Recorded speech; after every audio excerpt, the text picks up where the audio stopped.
Guidance to train oneself. We must use our lives to train ourselves diligently, we must take ourselves to the ultimate and final goal. This is called an excellent life. If we don't train ourselves, it is easy to get involved in things. For example, if there is suffering, we suffer until we die. So we have to train diligently in order to overcome doubt, worry, sadness, anger, desire, delusion, etc. This is called following a good example. The characteristics of our thoughts are the same, they don't differ much. Whatever one is familiar with, one thinks about that, following our disposition and character. The environment has an influence on our lives. For example, someone is born in a good family but the environment is no good, and it gives that person information that is no good. The result is that that person receives bad information. A bad past leads life to delusion and bad actions. This is a law of nature. There are certain states of mind that we shouldn't surrender to, such as doubt and worry, because we still have a way out. Try to reflect on the examples that good people set. The Buddha, for instance, he is the founder of a religion, the enlightened one, the one who clearly understands the world. We should study his example, so that we will understand why the Buddha, the Dhamma, the Sangha, religion, merit, heaven, and Nibbana, really do exist. If we still have doubt about this, it means that we still have suffering. We must understand these matters clearly and go beyond doubt. If one still tries to figure these things out, still doubts and worries, one still suffers. These things should be understood clearly and doubt should be done with, because there are teachers that can teach us how to know and see these things. In the past, I heard that Luangpor Teean Jidasubho was a teacher who taught how to clearly understand merit and evil, heaven and hell, and the paths and fruits of practice. Since I had doubts about practice, I went to study with him. When I first set out to practice, I still held on to views and opinions, and didn't accept certain things that Luangpor taught.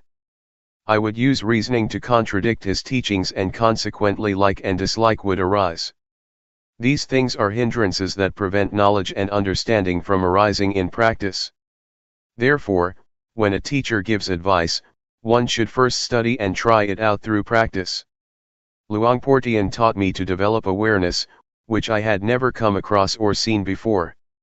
He taught me to have sati, and to be diligent in building up lots of awareness. Awareness, as I had learned it as a child, and at the time that I was studying the Dhamma, meant to recollect. I had trained in awareness with other methods, for example the kind of meditation where one sits with eyes closed and recites a mantra, in order to make the mind peaceful. I used to do it that way. Everybody seemed to be teaching like that, to sit with the back so straight that one starts to sweat and one gets backaches. Some people are very serious and force themselves. That's the way that I used to do it. I trained in this until the mind became peaceful, and happiness arose which was pleasant. When I trained with Luangpor Teean, he taught me to be aware and not to go for peacefulness. He taught not to control thoughts but to just know indifferently, which was certainly a strange way of teaching. Before I could catch the awareness in practicing, there were definitely many things that snared me. Sometimes, I fell back to my old practices, and as soon as I would raise my arms to do the rhythmic meditation, I would go back to being peaceful and stay with happiness, because that was more convenient than diligently knowing. An old man of over 70 practiced together with us. He advised me not to just sit there being peaceful, because that is not useful at all, but rather, to be diligent in building up the quality of knowing, to be aware while making movements. He kept guiding and looking after me. In the end I asked myself, What's the point of being fooled by thoughts? That's just an old habit. Let's train and be diligent in building up the quality of knowing. One has to control oneself by determining that, if I get lost in proliferating thoughts, I will try to be aware by making use of objects to know, such as movements of the hands. As soon as one turns up the hand, one really feels it, one really sees it by oneself. Whenever the hands move, one is aware. When one can catch the feeling of moving more and more often, proliferation gradually diminishes. In this way, I got a foundation and really saw results. Previously, I used to think about the future and the past, but now concoction would stop on seeing thought, and I would stay with the present, stay with the movements. One really knows the movement of turning up the hand, one doesn't have to wait for even a second. One knows again and again, one really knows many times. When there is truly a lot of knowing, one becomes diligent in building up the quality of knowing continuously, just as when one keeps diligently working and gets lots of work done.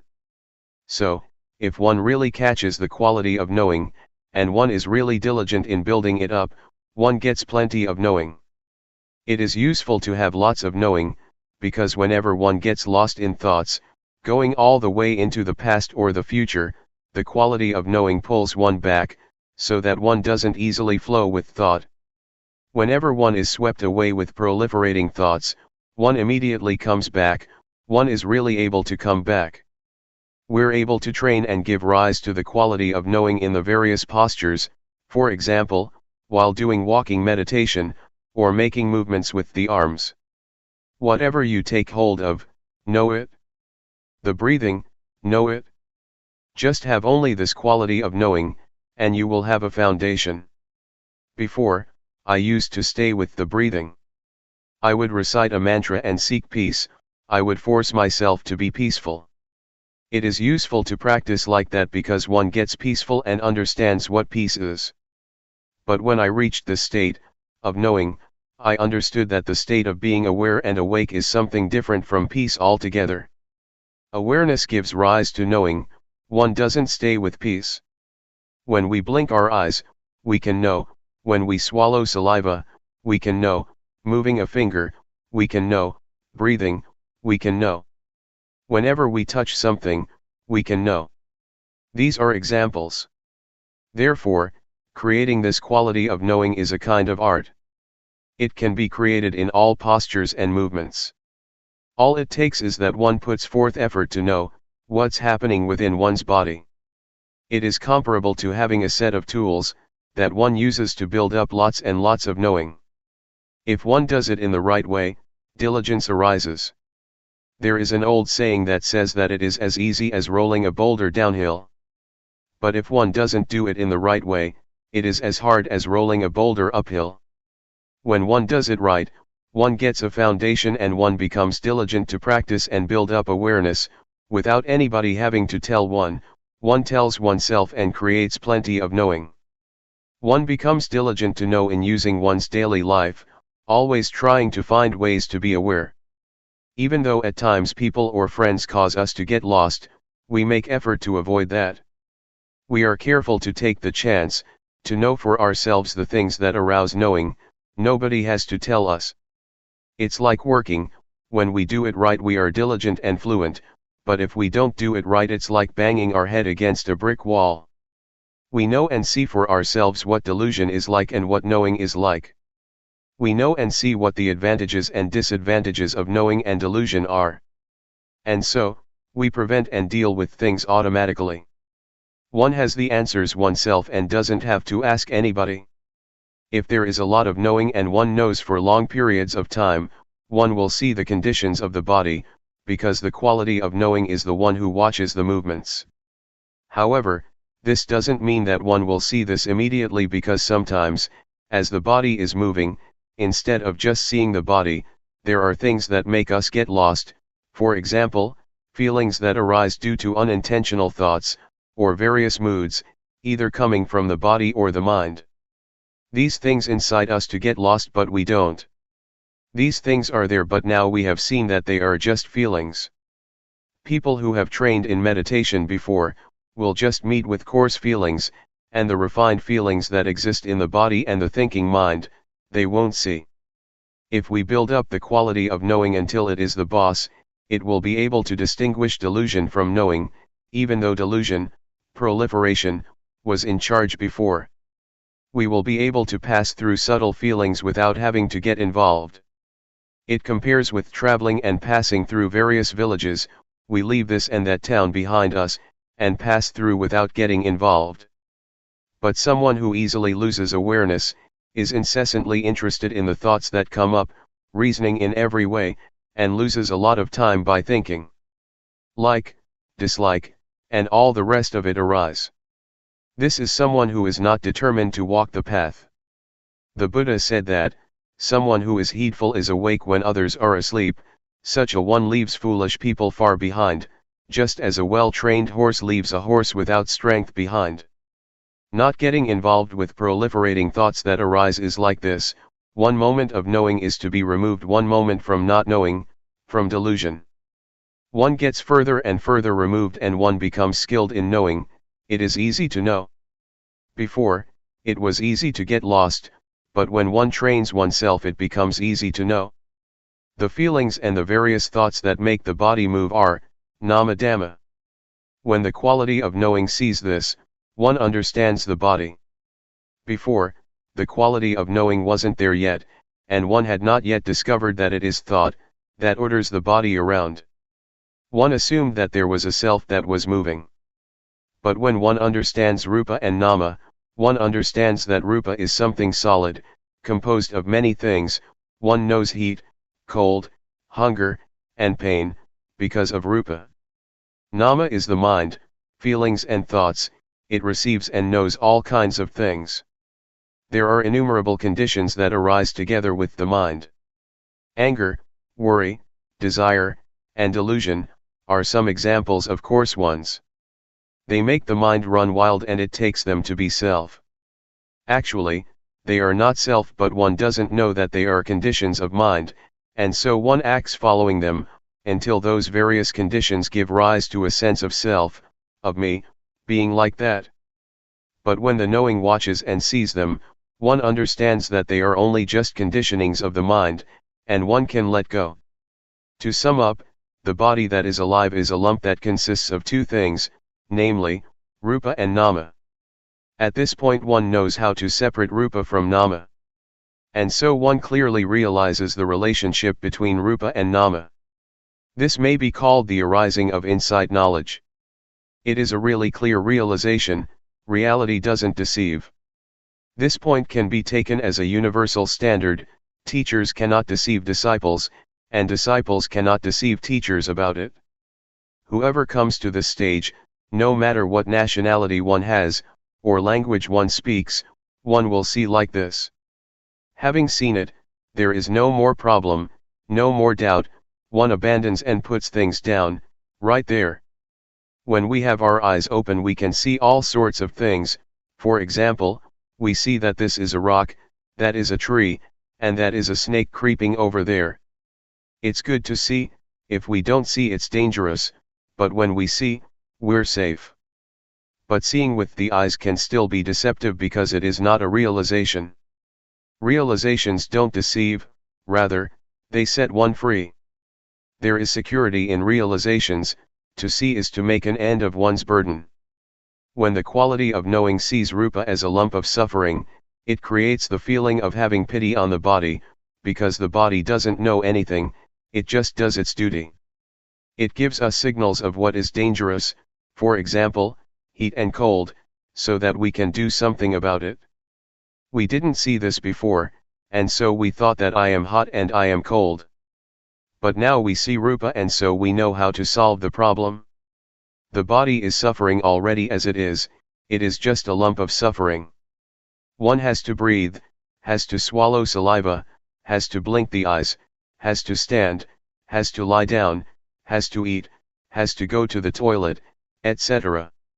When we give it more work to do, such as smoking cigarettes, it is a burden for rupa, we make it suffer even more. The mind is the same.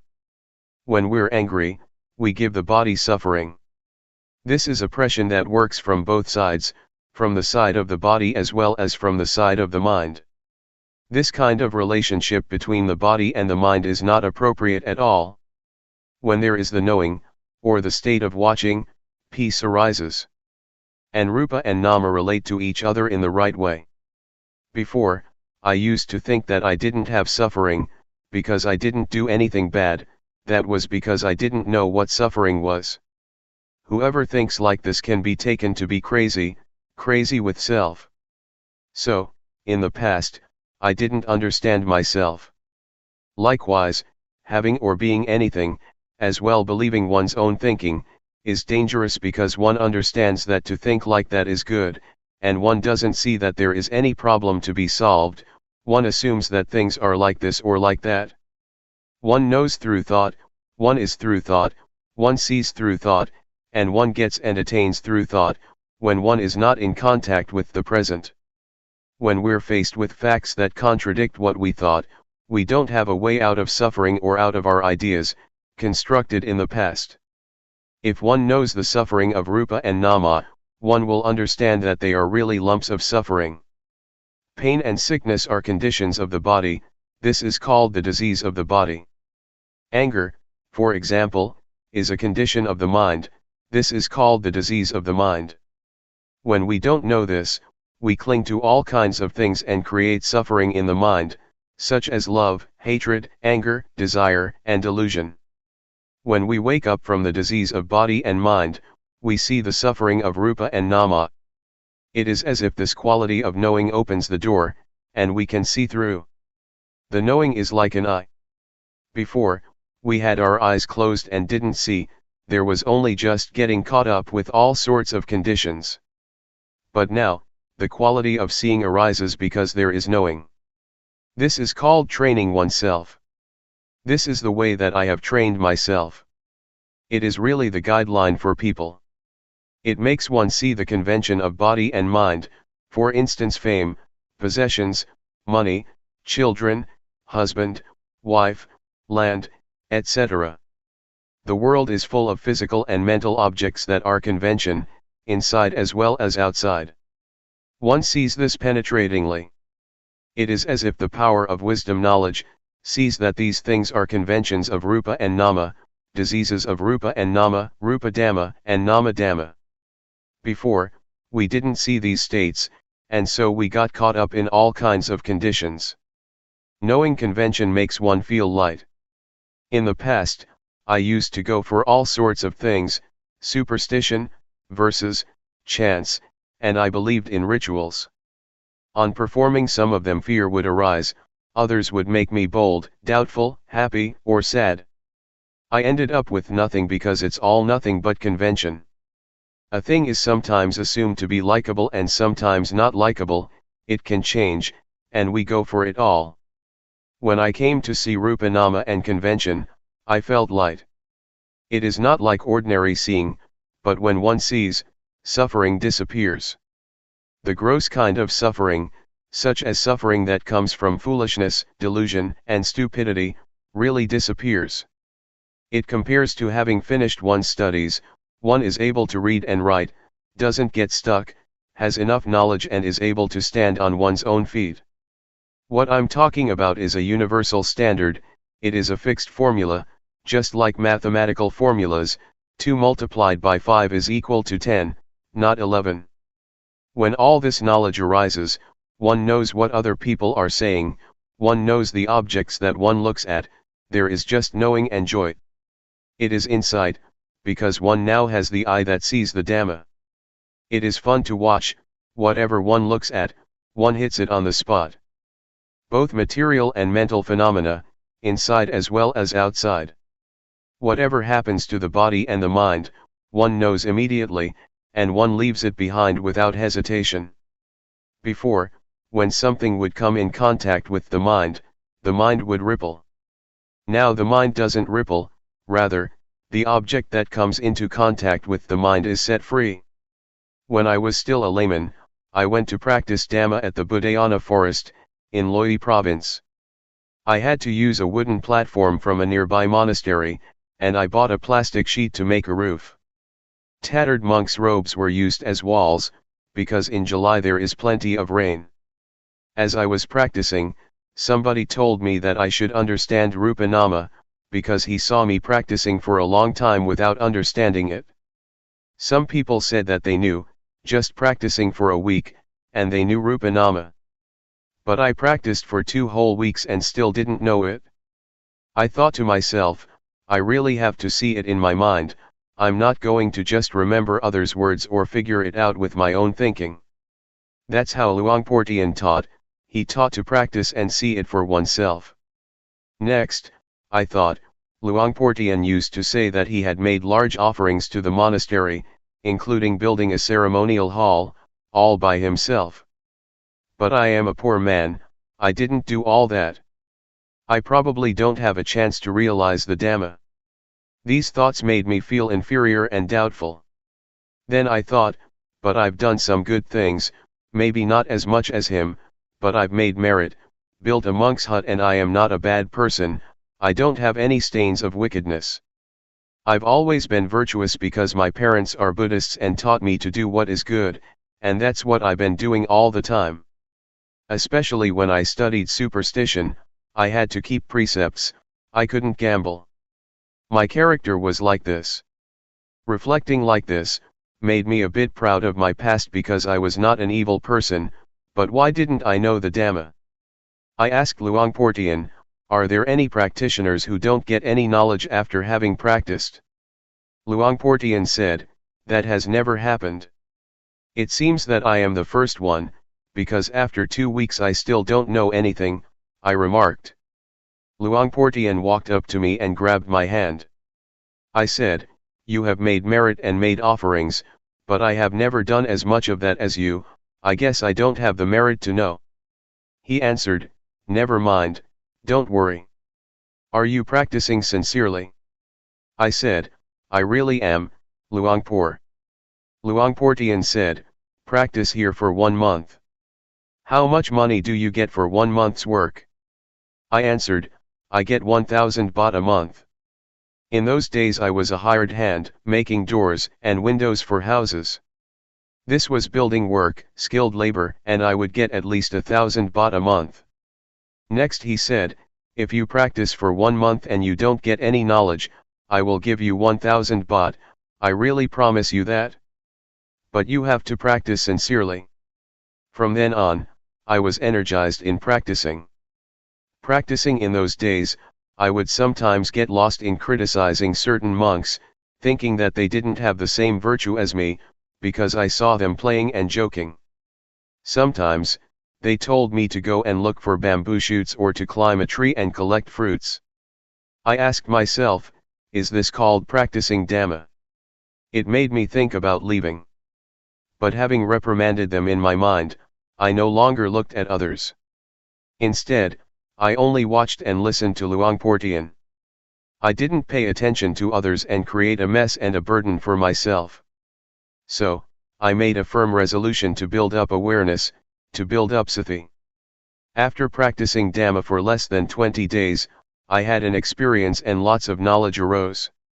When practicing in the right way, it becomes as easy as rolling a boulder downhill.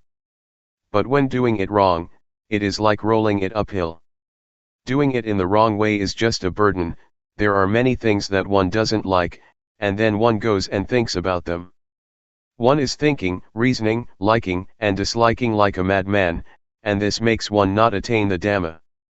Building up the quality of knowing, or awareness, is not something one can think up, rather, one has to practice in order to know. In the past I had been an occult healer, and had verses and chants. When I built up the quality of knowing, that stuff just dropped off. I didn't do anything about it, I wasn't the slightest bit reluctant to give it up. There was no more foolishness, delusion, attachment to rituals, and playing around with witchcraft and sorcery in my mind, from that moment onwards. I used to think that I was a magician, able to heal the sick. An invulnerability chant has to be recited until one feels that one's body swells up, and becomes so big that it squeezes against the walls, or until one perceives a razor blade as a blade of grass. Then one has reached the end of the recitation. To do this well, one has to recite often. Magic chants depend on recitation, they depend on training in psychic powers. Sometimes I would chase off ghosts, I would cut off their heads with a sword, making a loud sound. I've done that for many people. When I built up the quality of knowing, I stopped doing all that stuff. One day as I was practicing, Luangpor Teean came walking over and asked how I was doing. I answered him without being afraid of anything, I know Rupa Nama now. Luangpor Teean said, if you get understanding from practicing in this way, then do more of it. Try to keep up with thought, watching it. This refers to unintentional or sneaky thoughts. If no thoughts occur, then watch the movements of the body.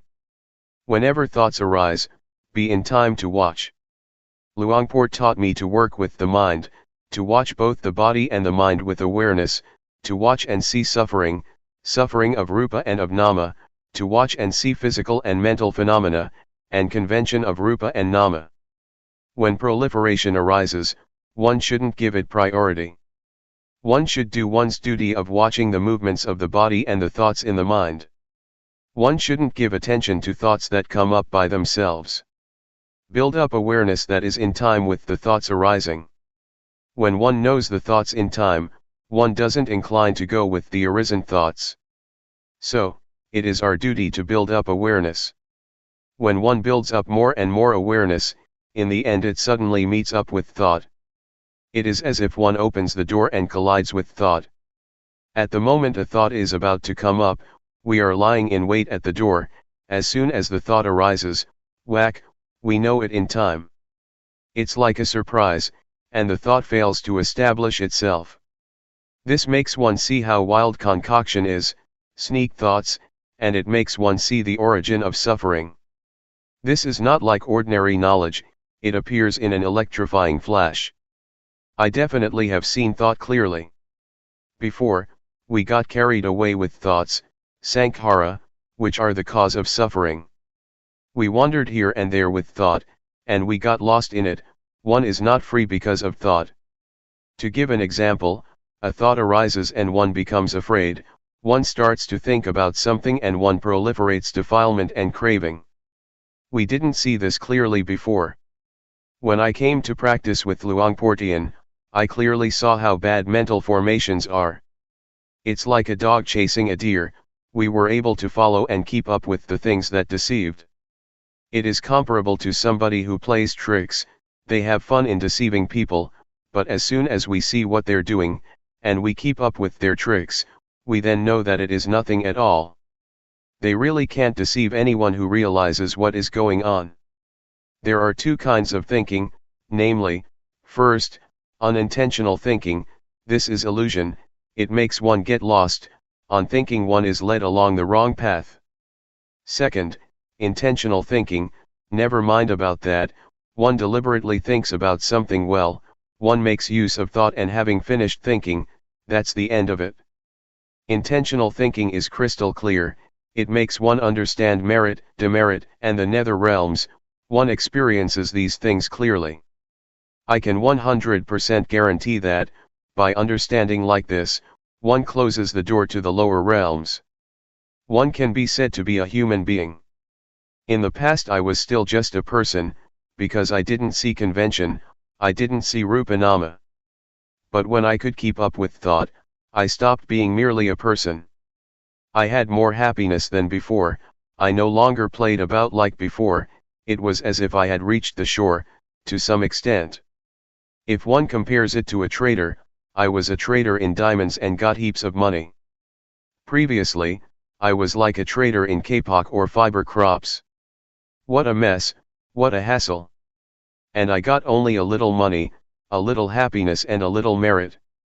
I thought I would get merit from others or from doing this or that, just mind stuff. There is a shift that takes place in the mind on seeing thought. To go and proliferate as before makes one's hair stand on end. To see thought helps one to behave differently than before. I really saw it crystal clear. To suddenly meet up with thought makes an end to coarse behavior. Everything that is unjust disappears. It is like bowling, the pins all tumble over, one after the other. Suffering is comparable to fruits up in a tree. When we shake the tree just a little, the fruits fall down, but not all of them. Foolishness, crude forms of suffering and anger, desire and delusion are affected, but not a lot, they are just shaken up a bit. Being a human being means to be someone with virtue. When there is virtue, there is normality, there is peace. Samadhi refers to the mind that is in order. When there is order, there is no mess and the mind becomes tame. Wisdom means to know all around, to know how to solve things within oneself, to know how to liberate oneself and not to sink down, being caught up with all sorts of conditions, but to be free. This is how I knew, and later I understood other things as well, such as angels. To be an angel is to have a moral mind, not daring to act or think in bad ways. I understood Buddhism, and I understood the three characteristics of all conditioned phenomena, namely, that they are impermanent, without intrinsic value and not self. Seeing Rupa-nama, seeing the conditions of body and mind, and seeing all things as they really are, is like having a magic eye. One sees that all things are impermanent, it is like seeing the place to dispose of the conditions of body and mind, one used to cling to. The mind becomes clean because there is no rubbish lying about in it, there are no smuts of love, regret, anger, suffering, obtaining, losing, winning or failing. This state of mind is called, seeing the three characteristics. Merit is to have an upright mind. Religion exists within us. Evil has to be abandoned at the body, speech, and the mind. If one still thinks, talks and does bad things, to take refuge in the Buddha, Dhamma, and Sangha by reciting a formula, is useless. I didn't know this before, I thought that thinking was something refined, that whatever one thinks, nobody sees it. But in seeing it I know that unintentional thoughts are gross, they are dirty, and because of that I don't dare to think. When one doesn't dare think, how is one going to talk and act? So whatever is bad, I don't dare do it, not even to think it. This is called being an angel because one is established in the morality of angels. The kind of angels that one can really meet and see are the angels that arise in the mind, that is, one is afraid of evil, one doesn't dare to perform what is bad. As for the conventional angels, they refer to kings and important people, who have happiness and ease, without much suffering. On reviewing the previous stages, from seeing Rupa-nama onwards, it appears as if Rupa and Nama encourage us, they don't leave us. The three characteristics don't leave us. They are like a stack of provisions, or reserve players at a sports event. In other words, they are a big army. Seeing the stages all the way through gives us encouragement. One knows, sees, and understands the three characteristics, and it is as if they keep following one continuously. To be an arahant, refers to the mind that is utterly pure. When one enters the stream, that leads to nibbana, the angels come to praise one. It is only human beings that are able to reach the path, fruits of practice and nibbana. Therefore, human beings are considered to be the uppermost beings. It says in the scriptures that being born as a human being is a great gain. In the state of being human, the mind really rises higher. It is not just a matter of having 2 arms, 2 legs, and a head on top of the shoulders. That is still not a sure thing. It might be a spook, a giant or a hungry ghost. But practicing up to this stage, one really is a human being. When one walks to the plane at the airport, there are certain conveniences. On walking to the door just opens up for us, no need to open it yourself. Going up, there is a conveyor that takes one's suitcases, one doesn't need to carry them oneself. A Brahma god doesn't have 4 faces, as some will have it, rather, this refers to the qualities of loving kindness, compassion, sympathetic joy, and equanimity. When I understood like this, it made me think of those who don't know yet. I wanted people to know and see. I thought of this and that person. I thought of my father has died. I thought of my mother. All right? I'm going to teach my mother. I'm going to teach my brothers and sisters. What I've been saying may not be all of it, but if one really studies and practices, one will know many things and doubt will come to an end. It will make one see right and wrong. This is called realization. One will shift from being a person to being a human being with morality. Training and practicing until there is realization, will give one sufficient understanding about angels, about Brahma gods, about virtue, firmness of mind, wisdom, religion, merit, demerit, and Buddhism. One won't have any doubts, even about such matters as visions, ghosts or whatever it may be. The mind will be steadfast, not attached to any ceremonies. Everything comes to a conclusion within oneself, and so one stops searching for teachers. The teaching, by the Buddha, that says to associate with the wise and not to associate with fools, refers to oneself, one's own body and mind, which are wise or foolish. To love one's parents means, not to lead oneself to do bad things and get into trouble. Respecting teachers isn't just a matter of bowing to them, rather, one should revere their goodness. Don't try to find angels outside of yourself, they exist inside us. The Buddha, Dhamma, and the Sangha exist within oneself. A good person is someone who respects him or herself. When one pays respects to a Buddha image, one doesn't bow to the cement, bricks, or stone, that is just convention. Know that to be externally reverential, one should have a noble one inside. That is to say, a moral mind, a supreme mind. There is an old saying, the malicious mind is a ghost, the righteous mind is a noble one. At one time, about 40 or 50 people came to practice with Luangpor Teean, lay people as well as monks. Some people had all sorts of reactions, some people cried. I've never had those kinds of problems. Even when some visions did arise, I'd see and understand it. It is like having eyes, one looks and one sees according to reality. For example, one sees mosquitoes swarming around, one sees a snake coming, one sees thorns, one sees an overgrown path in the forest, or one sees a cleared path. One sees similarly in the mind, one knows what to do, and so there is no more doubt anymore. No more doubt about the teaching of the Buddha and the noble ones, about what convention and ultimate reality is, about visions, about what tranquility meditation and insight meditation is. One has experienced it plainly and there is no wavering. One doesn't go and search anywhere else anymore, one has enough knowledge. Abandoning evil, and doing what is good, is really to be done right here. At our very body and mind. One sees the mind that stealthily thinks. It is full awareness that tells us so, it sums things up for us, that is sufficient knowledge and understanding. Once, I did some teaching together with somebody who taught a different style of meditation. That teacher taught to create an image in the mind. But the group of practitioners who had developed awareness, was aware and didn't think up a mental image, they didn't get attached to a sign. They weren't stuck on all kinds of ceremonies, such as the ceremony to cut off kama, by using cloth, incense, and other things. These types of rituals are finished with, they stopped doing them. They have stopped looking for teachers that teach one to know anything other than awareness, because the real thing is right here. One identifies with the qualities that one puts in one's mind. If you care for your children and love your husband or wife, then don't create suffering for yourself and don't be a bad person. If you are a bad person, you suffer. Your parents are worried, they have problems because of us. Loving one's children and wife is not just a matter of thought, rather, one should behave in a good way, don't be someone who makes trouble.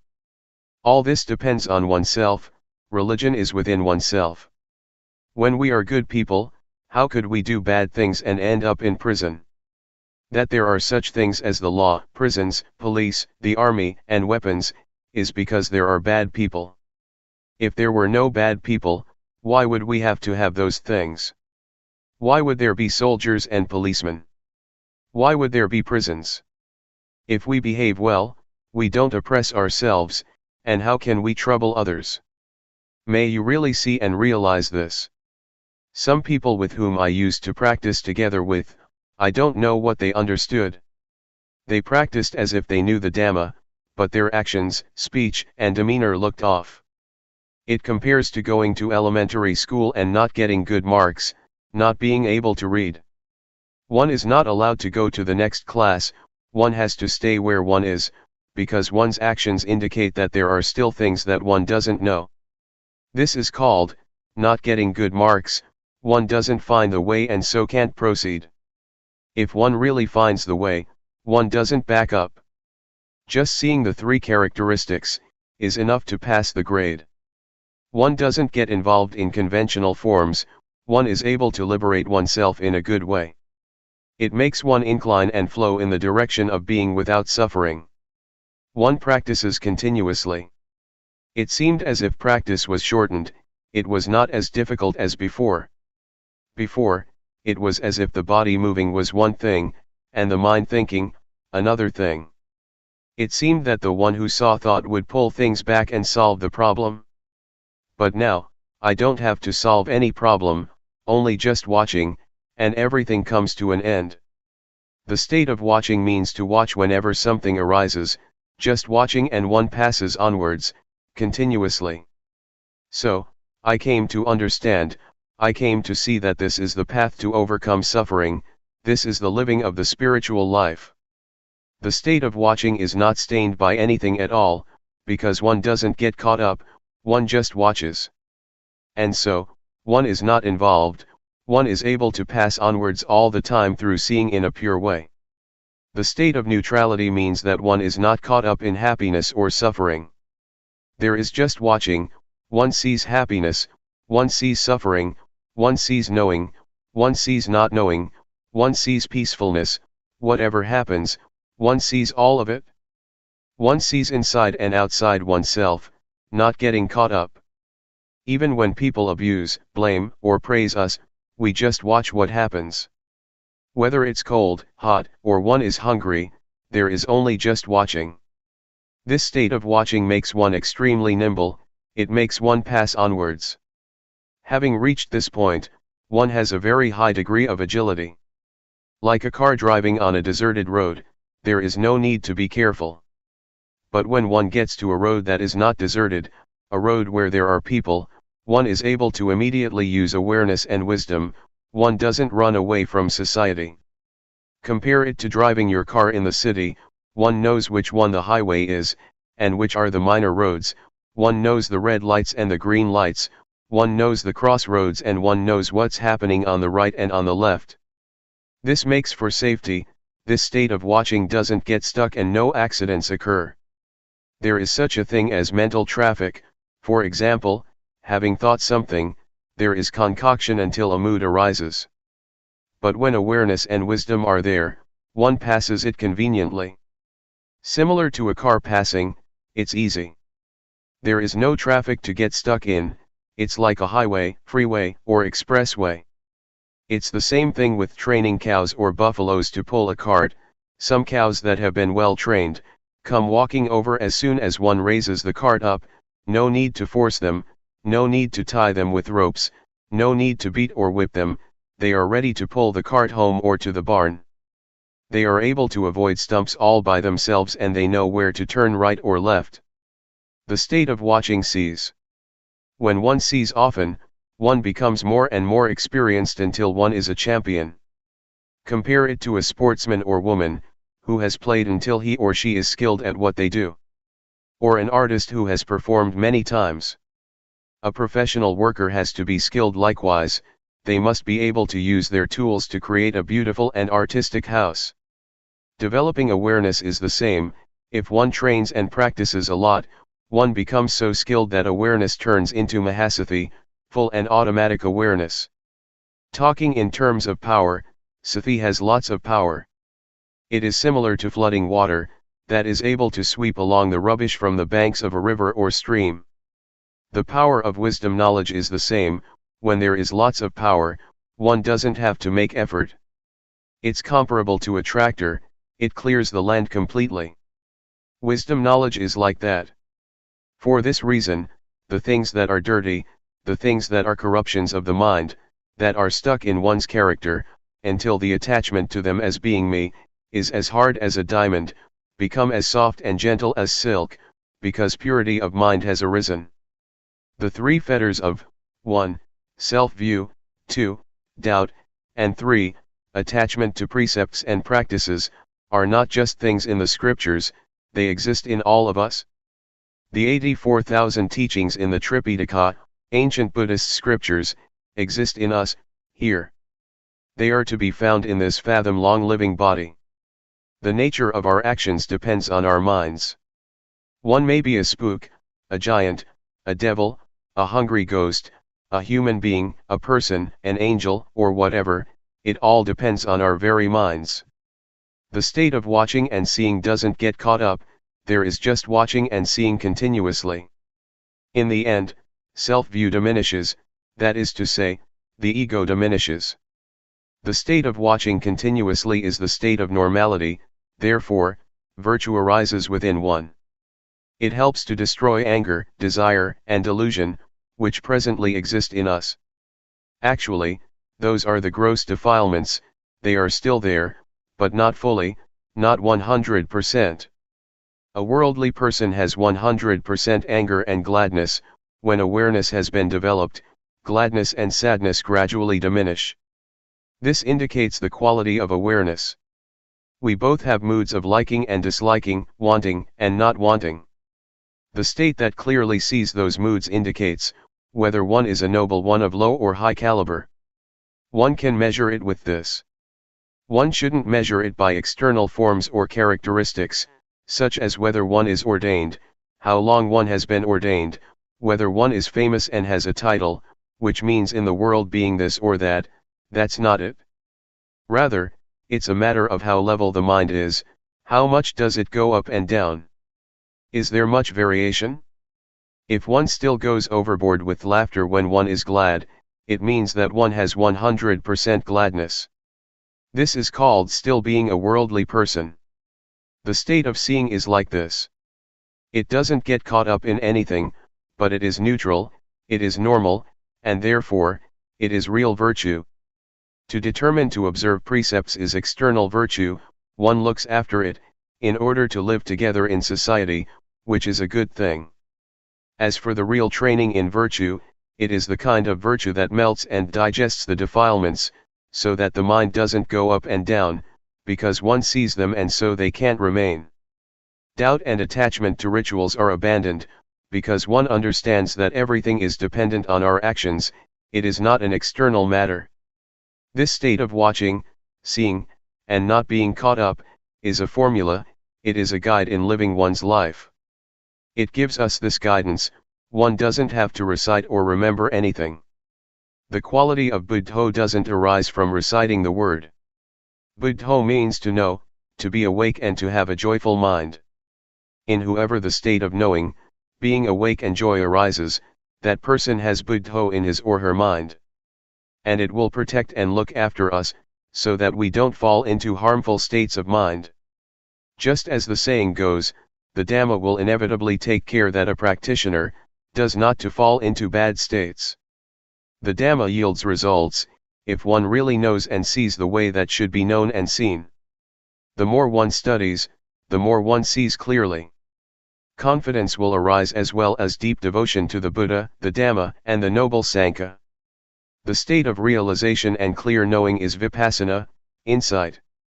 So, insight is not about seeing colors and lights, heaven and hell, externally. Heaven and hell exist in our very minds. One shouldn't pray to angels, to come and help one in this and that way, that is appropriate for someone without a refuge, who hopes to find an external refuge in an illusory way. Being an angel means that one's mind has a sense of shame of wrongdoing. If everybody were to have this quality, there would be no need for prisons in our country, because everyone would protect themselves and no one would create suffering for others.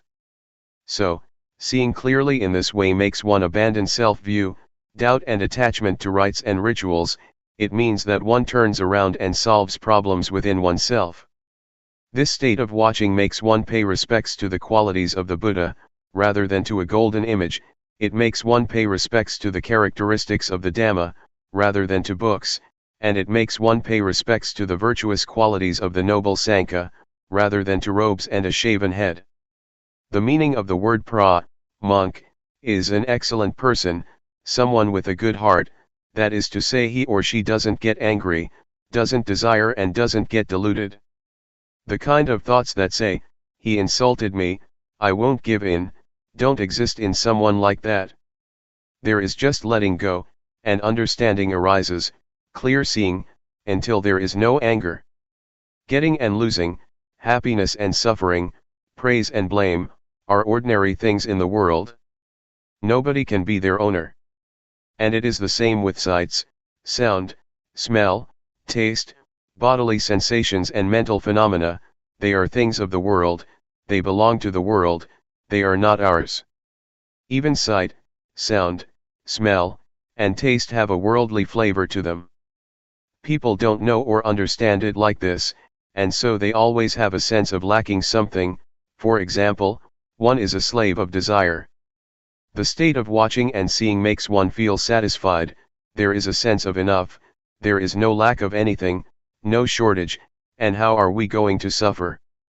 Therefore, when there are virtuous qualities in all of us, we don't get deluded, we abandon evil, do what is right and our minds are pure. The state of watching helps to cut down on things and it makes us understand. It makes us able to overcome suffering. What it comes down to is, a handful of Dhamma. The Buddha once compared his teachings to a handful of leaves. So, understanding the Dhamma, is not something difficult for someone who has reached the state of watching. This is true regardless of whether one has studied or not, because attaining the Dhamma is not connected at all with studying. Rather, it is a matter of training oneself to let go of what is bad, to do what is good and to purify the mind. That is what Dhamma is. Awareness or the perfection of awareness is not to be found in books or scriptures, it exists inside us. Don't be afraid of the ghosts outside, the ghosts are in your mind. In the Sutta, Discourse, on Auspiciousness, the Buddha said, not to associate with fools, to associate with the wise, and to revere those that should be revered, these three things are the highest blessing. A fool here, doesn't refer to Mr. A or Miss B. Gamblers, flirters, people who go to bars and nightclubs, people who drink, etc., are called external fools. But the real fools are inside of us, they are our thoughts. If we think harmful thoughts, our harmful thoughts may lead us to anger, desire, or delusion, they may lead one to defilement and craving. What does it mean to associate with the wise? It means to have good thoughts in our minds. For example, when some problem arises, we let go and don't dwell on it. Never mind, it is just the way it is. This is a wise person. Trying to not have anybody tell us off, or blame us, is impossible. But if we have good thoughts and think in the right way, and we know how to let go, we associate with the wise. It doesn't mean to get attached to this teacher or that monk, or getting deluded to the physical form of the Buddha, as was the case with the monk Vakali, who kept following and staring at the Buddha. The Buddha saw that this monk was getting lost, and so he taught him that, whoever sees the Dhamma, sees me. The monk Vakali then determined to practice the Dhamma and finally, he realized the Dhamma. This is the way that I see, and understand this matter of not associating with fools and associating with the wise. One should see it broadly, in all its aspects. It is comparable to light that radiates outwards, that way one knows completely and all around. It is not a matter of sitting with eyes closed and knowing, but one knows at the time one's eyes are open. Wherever one goes, one knows as one is living one's life as usual, being aware at the same time. The Buddha said that, whoever is aware continuously is like someone who lives in comfort at home with one's parents, there is warmth, kindness, and one is safe. What I'm saying comes from my own experience in training myself. It may not be elaborated in detail, but when you really determine to practice you will have your own experience. You will know the taste of it yourself, and learn plenty of lessons. We must experience and see things for ourselves, we must let go ourselves, we must be liberated ourselves. Once we have a foundation we will find the path, this is a law of nature. The state of watching, the state of knowing or awareness, compares to being at home with our father and mother. Of course then we are safe, we're free from all possible dangers because our parents protect us. This befits the saying, Sati and Sampajanya are things that are of great assistance. Sati is recollection, or mindfulness, and Sampajanya is realization or full awareness. The state of watching is something superb, because there is emancipation, there is safety, there is cleanliness, purity appears, it is lofty virtue, lofty firmness of mind and lofty wisdom. The state of watching helps support us to understand the conditions of body and mind, to know convention as convention, to know the suffering of Rupanama, to know the disease of Rupanama. And so, a transformation takes place in the mind, one becomes a human being and one who is virtuous. Pubpegatha punyatha means having done good things in the past. For example, yesterday or today we've done something good. The words in the past don't refer to before we were born, or a previous lifetime. In the past here means actions done earlier on, such as yesterday, last week, or last year. So if we have received good directions, the results will be good, and our minds will become more and more pure. The mind of a virtuous person goes back to nature. His or her body and mind are in a state of normality. The process of knowing more and more takes us to the stream of liberation. It doesn't flow backwards, it goes in the direction of the path and fruits of practice, it goes towards being a noble individual, namely a stream enterer, a once returner, a non-returner, and an arahant. The state of knowing is like a warrior who is backed up with support, and so keeps enlarging his territory until he is in charge and has power. Therefore, wild behavior can't remain, the army of the Dhamma is there. It is like a warrior who is victorious, there is awareness. The state of watching and seeing is the victory of the warrior. One practices right at this point. Nothing can obstruct, there are no enemies that can resist, and so one is fluent. The state of watching makes the cankers of sensuality, being and not knowing, unable to remain. These cankers are refined defilements that ferment in the subconscious, until they become habitual. The state of watching stops the enemies, or if they don't stop, they'll dry up. It is like custard apples, some stay on the tree, all shriveled up. The enemies, defilements, surrender and don't fight anymore. The quality of knowing makes us watch concoctions in a dignified way, one is not a servant of thoughts anymore, as one was before. When proliferation starts to come up, begins to stir, the thoughts will stop when the quality of knowing sees it. It will just give up completely. When there is realization, there is nothing that can deceive. Wherever there is suffering, one is able to dig it all up. It's similar to water and oil, even a little bit of oil will always float on top of water. The Dhamma is the same, it is always on top of what is not Dhamma. This is a law of nature. Suffering, again, is the same, it cannot be on top of non-suffering. One could compare suffering with water and non-suffering with oil. I'm just comparing all the time, but when you really practice you will see clearly and have realization for yourself. There won't be any suffering and you won't think about suffering, because you regard it as unclean. Just like someone who has clean clothes on, how can they let dirty things soil it? In case something soiled it, they would brush it off immediately.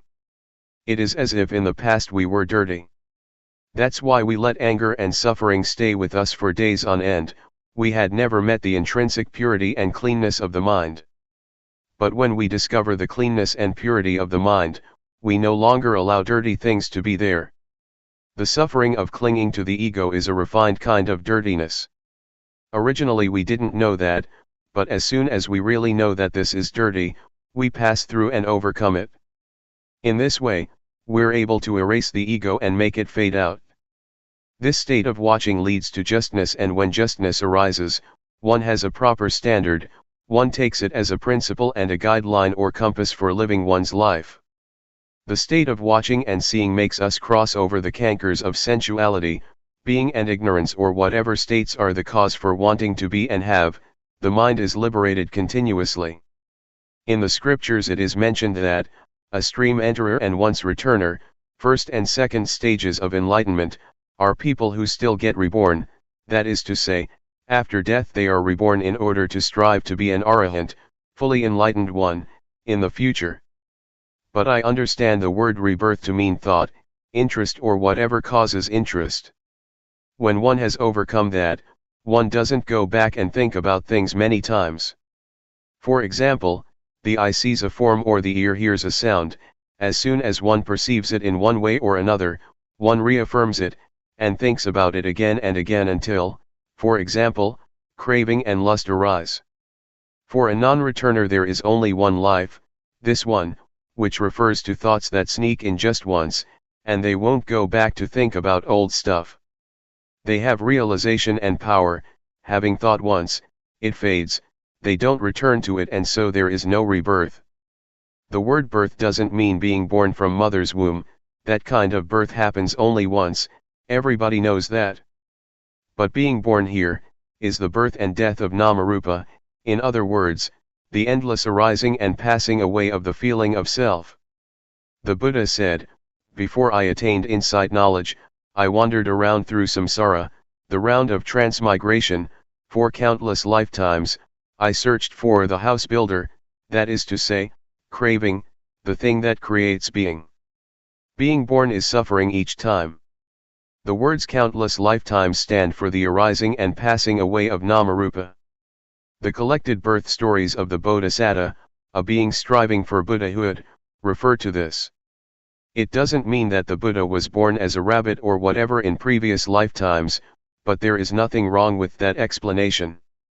The birth of a non-returner is a thought arising, which they immediately leave behind and annuls, so that nothing remains. It doesn't have value for him or her, and no karma is created. Such a one is not a servant of thought, they are free. They relate to things as being me or mine, only very little. Those things drop off. We discover and see these things without anybody telling us.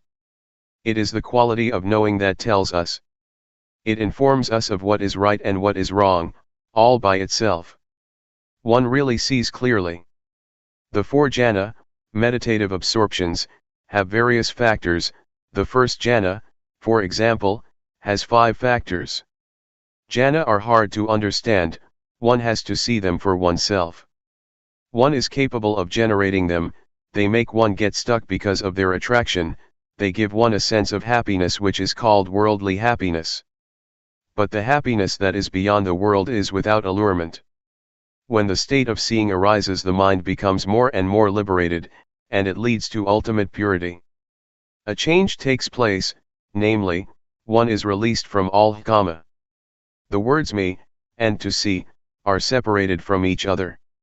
There used to be always me, deep down there was still a self in the mind, but after practicing fully they become separated, and can't be connected again. It is as if form, feeling, perception, volition, and consciousness drop off and shatter like a bottle or a glass, they become unusable. At this stage of practice it is necessary to have a teacher. Let me tell you some of my experiences about this level of practice. That day after the midday meal, I didn't get up from my seat. I kept sitting until all the other practitioners had got up. Luangpor Teean saw me sitting and asked me, "What's up?" I told him what results had come in my practice. He said, "You're a fool. When those things drop off and are separated, why don't you come back to awareness?" Then I understood what Luangpor Teean meant, when he would teach that there is inevitably knowledge, meaning final knowledge, when the mind is liberated. When I got back to my hut, I put the kettle and my cup down, feeling proud of myself. After a little while, it happened again. When I looked right at the spot, I understood that when the mind is liberated, there must be knowledge of that fact. These things depend on each other. It really is the state that is beyond birth, aging, sickness, and death. It is like the five khandha, form, feeling, perception, volition, and consciousness, fail to work. In the past these five things diligently performed their duties, but now, they dropped off, shrunk up and stopped altogether. They were ready to return to nature. But one's life must go on, and so one must keep being aware continuously. Whenever one forgets or gets lost, one should come back to awareness. When one practices in the right way, it cannot be otherwise. Having come to this point, it made me think back to my parents. It was worthwhile that they raised me. Their son was born in order to reach this final goal. This point really is 100% nature, one really is beyond birth and death. It is like Ajahn Buddhadasa, a very wise and famous teacher from the south, says, dying before death. The ego or sense of self dies before physical death occurs. If we regard practicing Dhamma as a sport, it is a sport that doesn't die because there is nothing that is born, ages, gets sick and dies. This is how I understand and know it. Anybody can find and see it in the same way. It is not limited by one's nationality or language, and it has nothing to do with having studied or not. Determined to practice. If you are aware of raising your arm, that's good enough. This is the excellent path, it really is the number one path, it is the way to understand one's life. I have trained myself like this, trained until the final goal. What I'm saying is not based on just thought, but I've seen that this is a law of nature. My words may not be exactly in accordance with academic learning, don't make anything out of it, that it is right or wrong in this and that way. Don't use reason to contradict things, even though that may be right, rather, take these words as advice to study, to know, and see. May whoever has knowledge and vision about this, help to spread it out, not in order to oppress anyone, but to help bring about confidence in the teachings of the Buddha, so there may be firm conviction that, the Buddha, Dhamma, and Sangha really exist. A sincere practitioner will get results, he or she will really know and see, and will really get rid of suffering in this lifetime. It is the genuine norm of life, it is the essence of friendship. Nothing changes, there is just straightness. May your life culminate in this point, and see that your life is just processes and conditions.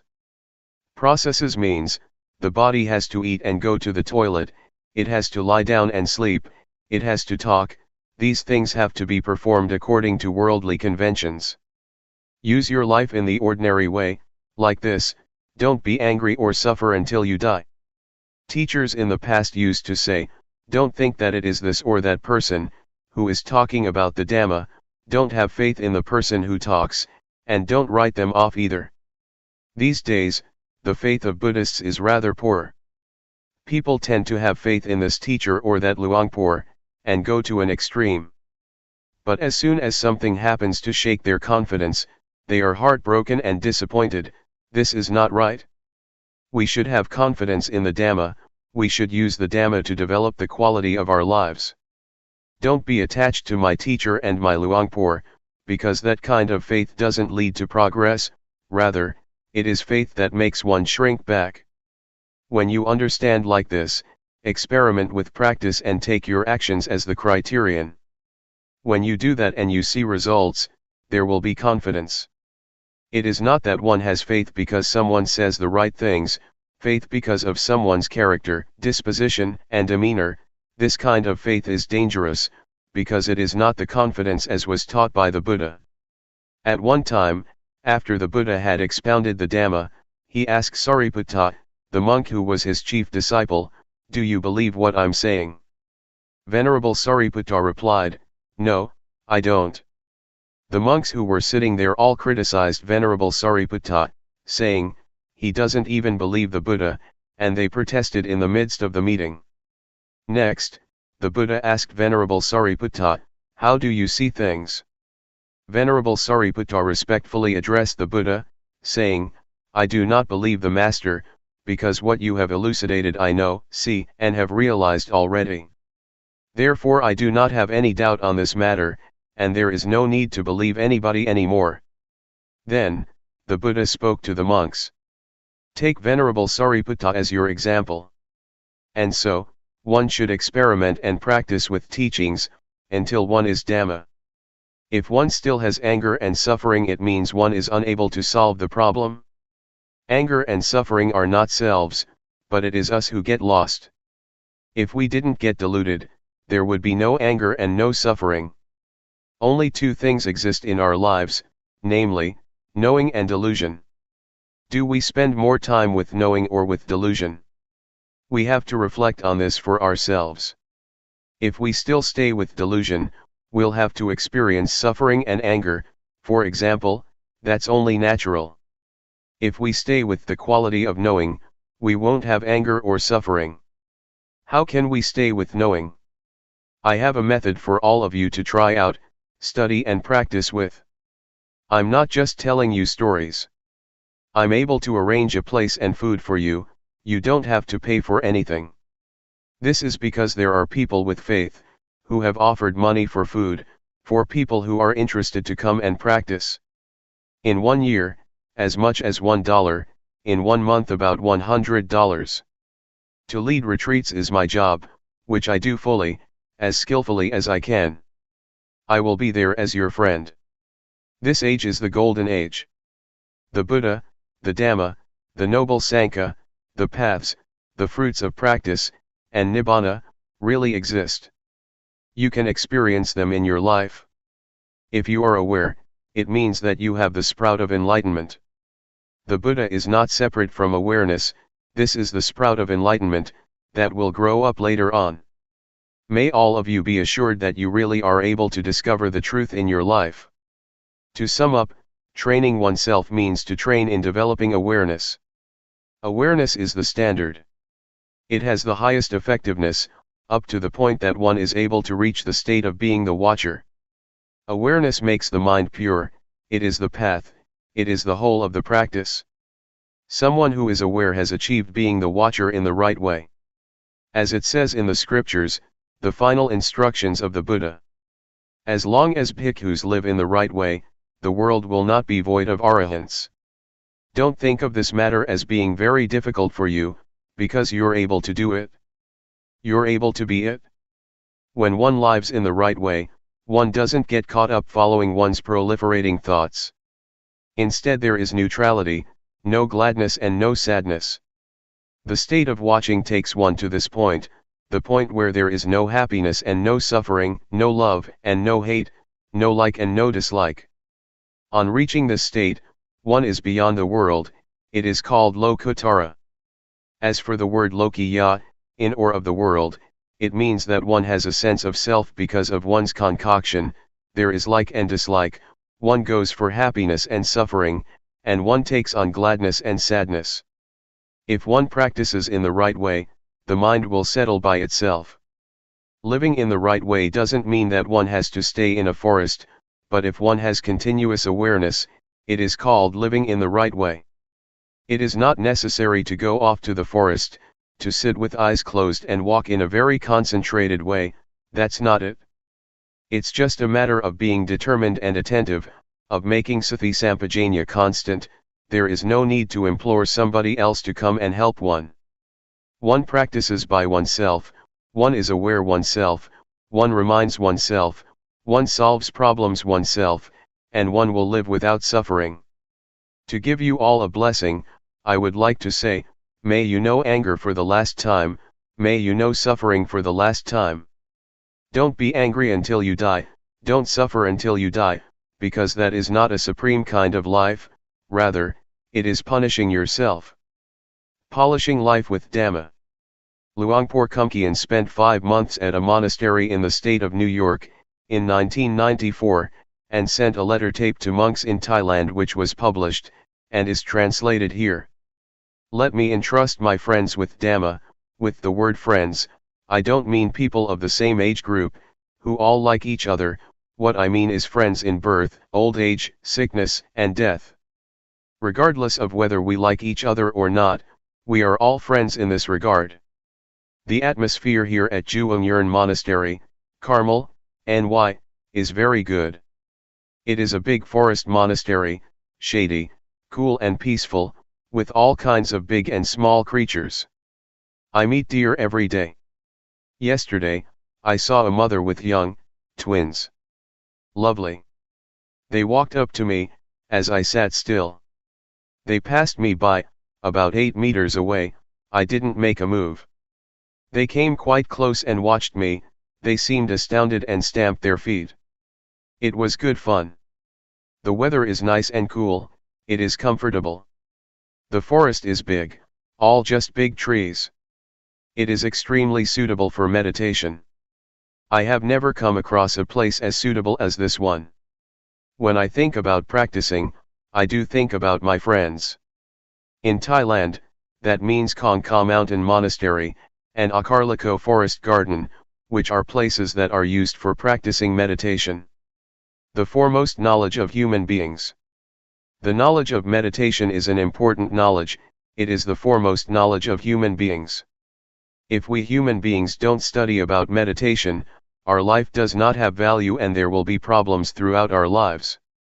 Our lives as human beings are the results of the past. Much information has been accumulated, it's a complete mess. There is both right and wrong, foolishness and delusion in the body and the mind. This is because our body is the result of the past, the result of our life in the past. Using body and mind in the wrong way compares to a second-hand car. Our body and mind are just like a second-hand car that has been used for a long time, it has been damaged all over and is in a state of bad repair. Being aware is like repairing it, like cleaning away the past and returning it to its normal state. Awareness is like a garage for fixing up life, and bringing the body and mind back to normal. This is called meditation. Meditation is making things better, it doesn't mean reciting a mantra, meditation is fixing things up. Making the body and mind better, more normal. Whatever is not normal is cleaned up and discarded. What remains is normality, this is meditation. The method of meditation. The method of developing meditation, especially the method of developing awareness as taught by Luangpor Teean, is a way that is straight, it is a shortcut, it is extremely appropriate. I have never heard of anybody teaching like this. Previously, I studied all about meditation, I practiced with closed eyes and recited a mantra, until the mind became still and peaceful. I would sit in peace for 1 or 2 hours, I was attached to the peace and happiness. Sometimes, visions would appear, sometimes I would use magical verses or imagination to help the meditation. I played with these visions and imaginations but I was attached to the peace and happiness. I valued it highly and cherished it a lot, I dearly loved the peacefulness. Wherever I went, I would think about it. When I was in the fields, I would think about my meditation room, I wanted to sit in peace. Some days I really had an appetite to meditate, as soon as I got home I would have dinner and go into the meditation room, before I had sat down properly, I was already peaceful. It would happen in an instant. It was bliss. I practiced like this for over 10 years. I was stuck. I thought that I was doing the right thing, but when I met Luangpor Teean, I was told to sit with eyes open, to make movements, to be aware and to be diligent in knowing. A strange teaching. Sometimes, I couldn't accept it and I didn't like to make movements with the hands and arms, it wasn't as good as sitting there in peace. When I first trained myself with Luangpor Teean, there was conflict and I had lots of reasons for it too. But as soon as I determined to train, and practiced a lot, things became clear. This is building up the quality of knowing, it's not thinking, it's not sitting there being peaceful. The eyes are open, so one is aware. Be aware a lot. This is a straight method, it goes straight to awareness. Awareness is the development of the Dhamma, and this is the way to have lots of awareness. This has nothing to do with reciting words inwardly. Meditation is to build up much awareness. To develop means to do it a lot, to have a lot of awareness. This is how I understand it. Before, there was peace, I used the method of recitation, but recitation, whatever word it may be that one uses, is not meditation. Real life is the present. Meditation means to be diligent in knowing, knowing directly, in a straight way. The things to be known are there. The body, for example, is an object to be known. Why is it that we must always focus on knowing? Because our minds instinctively rush out ahead and rush backwards, there is just future and past. For this reason we create movements in the various postures, all the time, in order to be now. Now is what real life is. Real life is now. So we practice with that. Go inwards with the quality of knowing. Directly and straightly. Know meticulously. Make it very clear, don't let there be vagueness. Make the posture that you're in clear, break it up in stages, moment by moment, so that it becomes clear. It is similar to training in writing. At first one writes the A and the B precisely and clearly, in detail. First, one should write the characteristics of the letters clearly. One shouldn't start off writing indistinctly. This is the same, creating movements, creating a form can be watched clearly, it is not blurred. When we watch the breath, sometimes, we fall asleep, it's easy to lose oneself in it. And closing the eyes makes matters even worse. It is not natural to close the eyes, and so one drops off to sleep even faster. In making movements with the arms and hands, we don't close our eyes. As with learning how to write, the movements are extremely meticulous. The knowing enters into the movements, in the most direct and straight way. On watching the body one sees the mind. On watching thought one sees Dhamma. At first, we talk about watching the body, but we'll see something else too, feelings. With eyes closed one won't see them, or one will see them indistinctly, not clearly, and one won't understand them. But when we look and watch, we will see clearly. We will see pain, tiredness, and the pleasant and unpleasant feelings of the body. These are feelings that exist. So we see feelings by watching the body. When one continues to watch, one will see the thinking mind. The mind does exist. By watching the body, one goes on to see the mind thinking. And when one sees thought, one sees mental phenomena, Dhamma, that arise from thinking. One sees thought that cooks things up, rather than just thinking, and that's the end of the matter. One sees that these are Dhamma that arise in the mind. This is how wholesome and unwholesome states arise, cleverness and foolishness. One sees this by oneself, one sees that these things really exist. Altogether there are 4 kinds of things. Instead of watching the body and only seeing that much, one comes to see feelings, the mind, and mental phenomena arising. One sees things that are there and exist in their own right. Seeing through thinking, seeing through knowing, and seeing through discovering. Before, I didn't know, I thought that all those things were I. We tend to think that all of it is self, that they are mine. And so, one gets involved, one gets stuck, one is deluded and one relates to things in the wrong way. All of it is I. But as soon as one really sees it, one sees that these things are nature, they are things that exist in nature.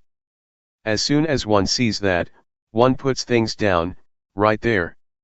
In this way, things just pass by. It is as if it is no longer one's business anymore, to get involved in it. One sees reality, things that really exist.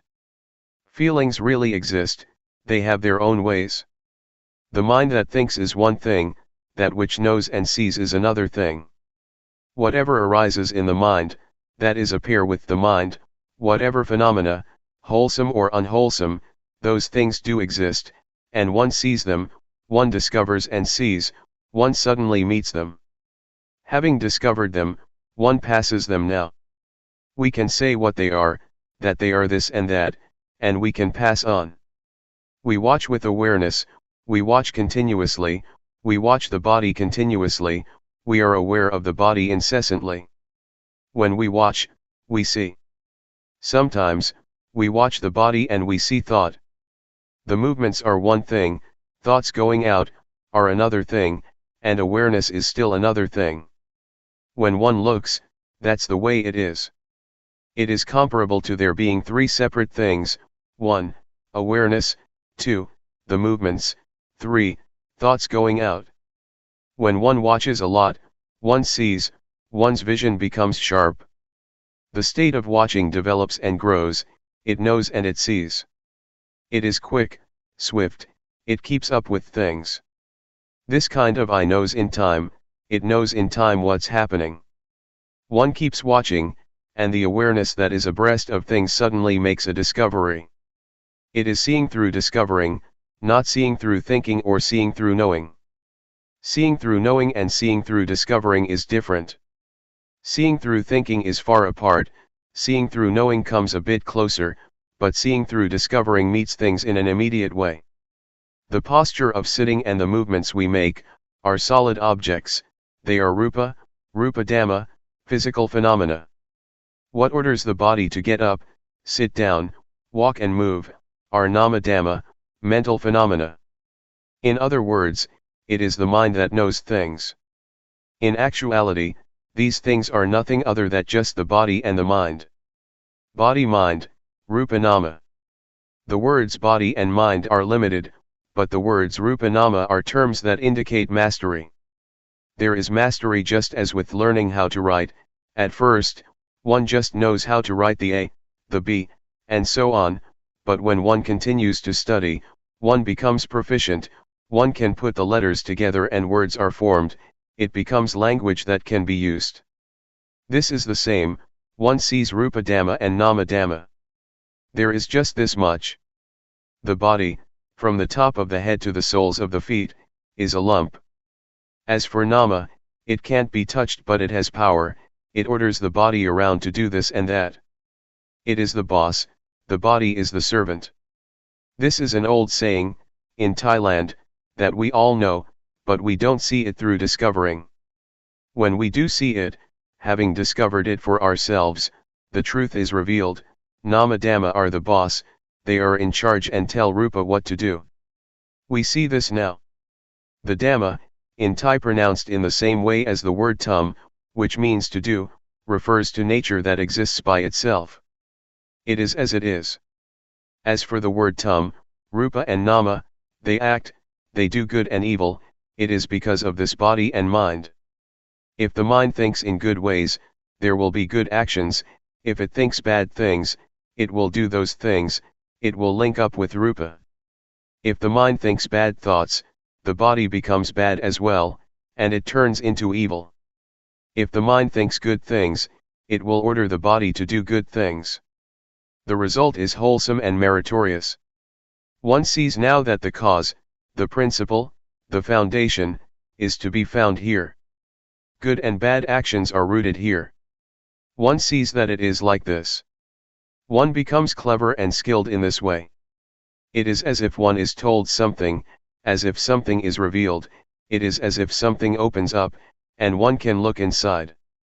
The nature of people's lives is like this, it is right here. Life is just this much. Whoever it may be, men, women, whatever nationality, life is just body and mind, or rupa and nama. Doing good and doing evil comes from this point. Rupa dhamma, changing conditions. This much is still not enough, one will still see more deeply. One sees that rupa dhamma are nature, the nature of rupa is to be formed as a solid lump, according to nature. There are changing conditions in rupa, such as heat, cold, pain, and tiredness. Before, we used to regard these things as feelings, but now, we see sharper than that. Now, we don't just see them as feelings, we see them as changing conditions. There are plenty of conditions of the body, hunger is one of them. They are conditions, changing conditions of rupa. If there are no conditions of rupa, then those things cannot remain.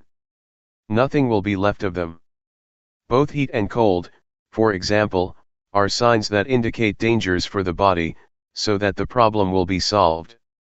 It must protect itself, this happens by itself. When rupa and nama interact, sometimes there is something wrong, and nature tells of the dangers. When it is hot, one goes in the shade, when it is cold, one gets a blanket or makes a fire, when hunger arises, one finds something to eat. but sometimes there is hunger, and it is not just hunger. Something, which is a matter of rupa, turns into suffering, a condition of rupa becomes suffering, and it turns into a personal matter. I am hungry. Nama Dhamma, changing conditions. Nama is the same, it is the mind, which is a part of nature. The nature of Nama is the nature of the mind, it is like that. But there are certainly a lot of conditions of mind, thoughts, etc. They are called cetasika, things that arise with the mind. The mind itself isn't anything, but it thinks this way and that, it knows this and that. Sometimes things arise because of thought. Defilement, craving, lust, anger, desire, delusion, happiness, suffering, like, and dislike, which are conditions of mind, arise through concoction. They are conditions of Nama that exist, these things are related, they are connected. Before, we thought that all those things were self, anger is me, happiness is me, suffering is me. But in reality they are changing conditions of Nama. As soon as we see this, we have a foundation, we have a base, and there is normality. Before, those things were problems, our bodies and minds were the results of problems, of misunderstanding. As soon as one understands, the state of normality arises. The beginning of wisdom. One sees the stream of Dhamma, of normality, there is realization, there is wisdom. To know like this, is a level of wisdom. It is like turning up something that was overturned, or opening something that was closed. One really sees Rupa Dhamma and Nama Dhamma clearly. This wisdom spurs us on to watch and see all the time, this stream of wisdom informs us. It is comparable to going to the airport, when one goes to the plane, everywhere doors open automatically, and the footpaths are convenient. The stairs roll up or down, no need to do anything, it is comfortable. Going to the toilet, the water starts to flow as soon as one sticks out one's hands in the sink. It is convenient. This kind of wisdom is similar, it urges one on to watch and see, and it becomes easy and convenient in line with the amount of wisdom one has. Just watching the body makes one see. The eyes are sharp, they have been developed. Just like an artist, one watches something and that's the end of it, finished. One sees right and wrong straight away. Sometimes, even before one sees it, it has ended already. It is powerful, it has power. It is a level of wisdom knowledge. Just doing this much, and wisdom knowledge arises. One is able to clearly know and penetrate things, by practicing like this. Seeing suffering, throwing off a heavy burden. Keep watching the body with awareness, and there will be progress in the development of awareness. Awareness will see the suffering of Rupa and Nama. Rupa is a lump of suffering, one must breathe, one must swallow saliva, one must lie down and sleep, one must get hot and cold, one must eat, and one must go to the toilet. This really is suffering of Rupa, it is a lump of suffering. One awakens to suffering and has pity on Rupa. Before, I was addicted to cigarettes, wherever I went, I carried cigarettes with me, I always had a cigarette in my mouth. When I saw suffering, I had compassion for Rupa, smoking just dropped off.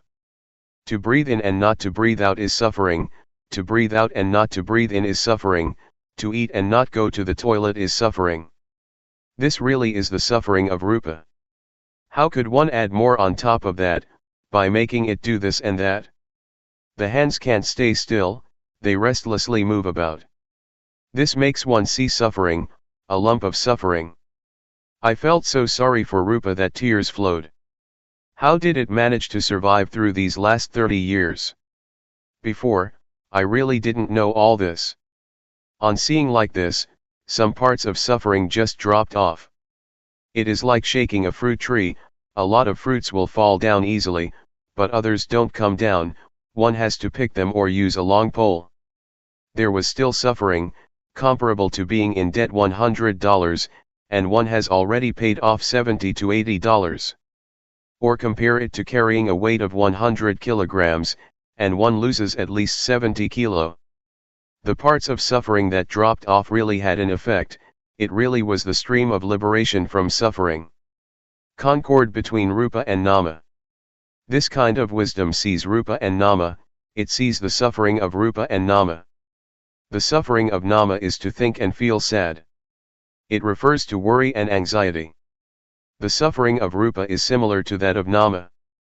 I didn't know this before, I used to take on suffering, the more I would grasp onto it. Suffering would stay with me the whole day, sometimes a few days. I would create it with thought, I would think to myself, he insulted me, he always does that, I'm not going to give in, and so on. These kinds of thoughts are like rubbish, they are stains in the body and the mind. They are the results of information, that is not to one's liking. Nama is not being used properly. The results are no good. Nama acknowledges wrong information. It is comparable to a second-hand car, that is full of dents made by collisions. In the mind, there are stains of love, of hate, of happiness, of suffering, of getting, and of losing. There only seem to be stains and marks. As soon as I saw the suffering of Nama, I felt compassion. I saw with wisdom that I wasn't using the mind in the right way. There is a poisonous snake in the mind that makes trouble for the body, and the body creates trouble for the mind.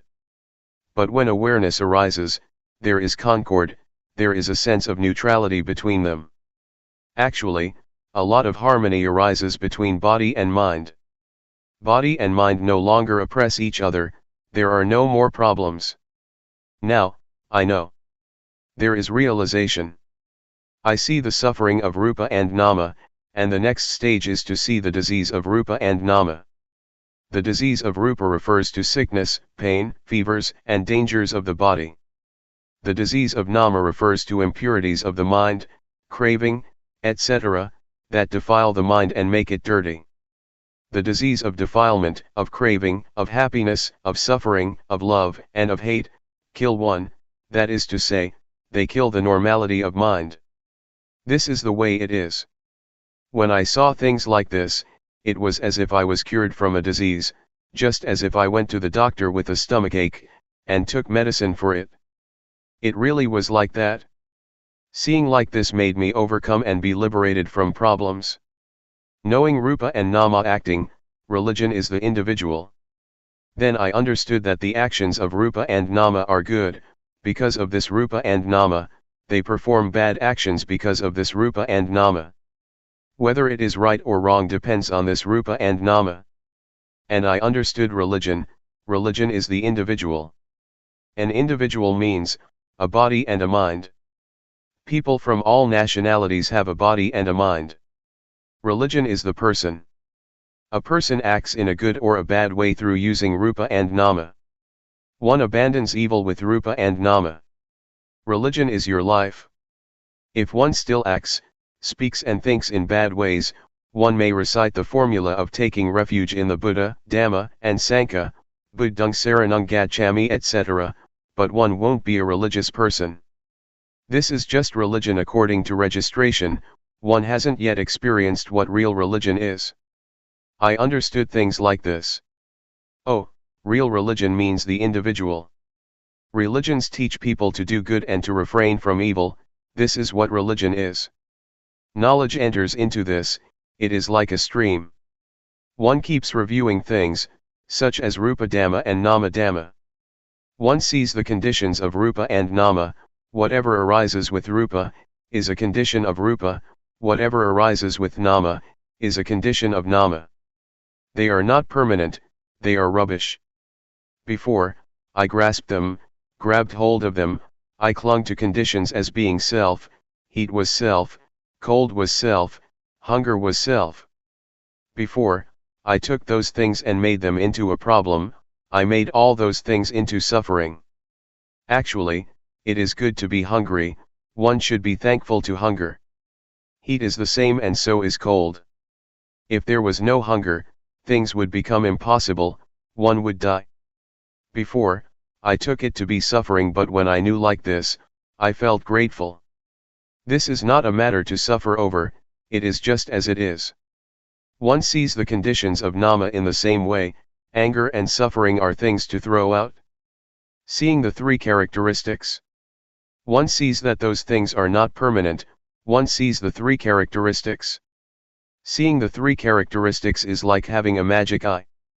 The magic eye arises, and the three characteristics appear like a garbage bin. The conditions of rupa and nama are like rubbish that one throws in the rubbish bin. This is the way it is. If you don't see this yet, then remember this, so that you will be able to use it when the time comes. When there is anger, then regard anger as impermanent. Likewise with suffering, suffering in the mind is not permanent. Throw them in the rubbish bin. Deposit them with the three characteristics, hand them over to the three characteristics. Before, there was lots of rubbish all over the place. It was the result of the past, it was second-hand stuff. When one throws these things away, it becomes cleaned up. On seeing what religion is, it is like being liberated from this mess. All this accumulated stuff gradually drops off. This is really the way it is. One sees that religion is the individual, and one sees that the three characteristics are not just concepts in a book. One sees them in the body and the mind. The three characteristics are not mere words. One can't explain them. The words to see point to actually seeing things that really exist. On seeing, one is liberated. It is similar to having a shower. One becomes really clean and pure. How do you feel when you haven't had a shower yet? It feels sticky and messy, doesn't it? But when we've had a shower, dry ourselves and we put on new, clean clothes, we feel clean, light, and pure. We experience what it is like to be clean. This is what it's like. Convention, conventional norms. Let me entrust the Dhamma to my friends. Really practice and purify yourself. Keep seeing, keep watching. I don't mean watching with the eyes. Keep practicing with the movements of the body. We do walking meditation and the rhythmic meditation. We keep knowing, we keep watching. We have to practice with the body and the mind in order to see religion. We continuously watch and we will see, things will reveal themselves. It is as if a door opens for us and we can see. One sees convention, conventional norms. There is both physical and mental convention. Material things, fields, wife, husband, and children and so on, are material objects, solid things. This kind of convention, we might call, true according to convention. Mental convention is thought that gives value to things, as good, not good, likable, not likable, etc. We assume things, to be like this or that, and we take convention too serious. The world is full of convention. We live in convention. Our whole life is convention. Fame and titles, material objects, possessions, houses, and whatever it may be, it is convention. We assume this and feel brave, we assume that and we are afraid, we even get angry because of convention. It is a big mess. There is so much of this convention. Objective matter, ultimate meaning, and changing conditions. There is what can be called objective matter, ultimate meaning, paramatha, and changing conditions.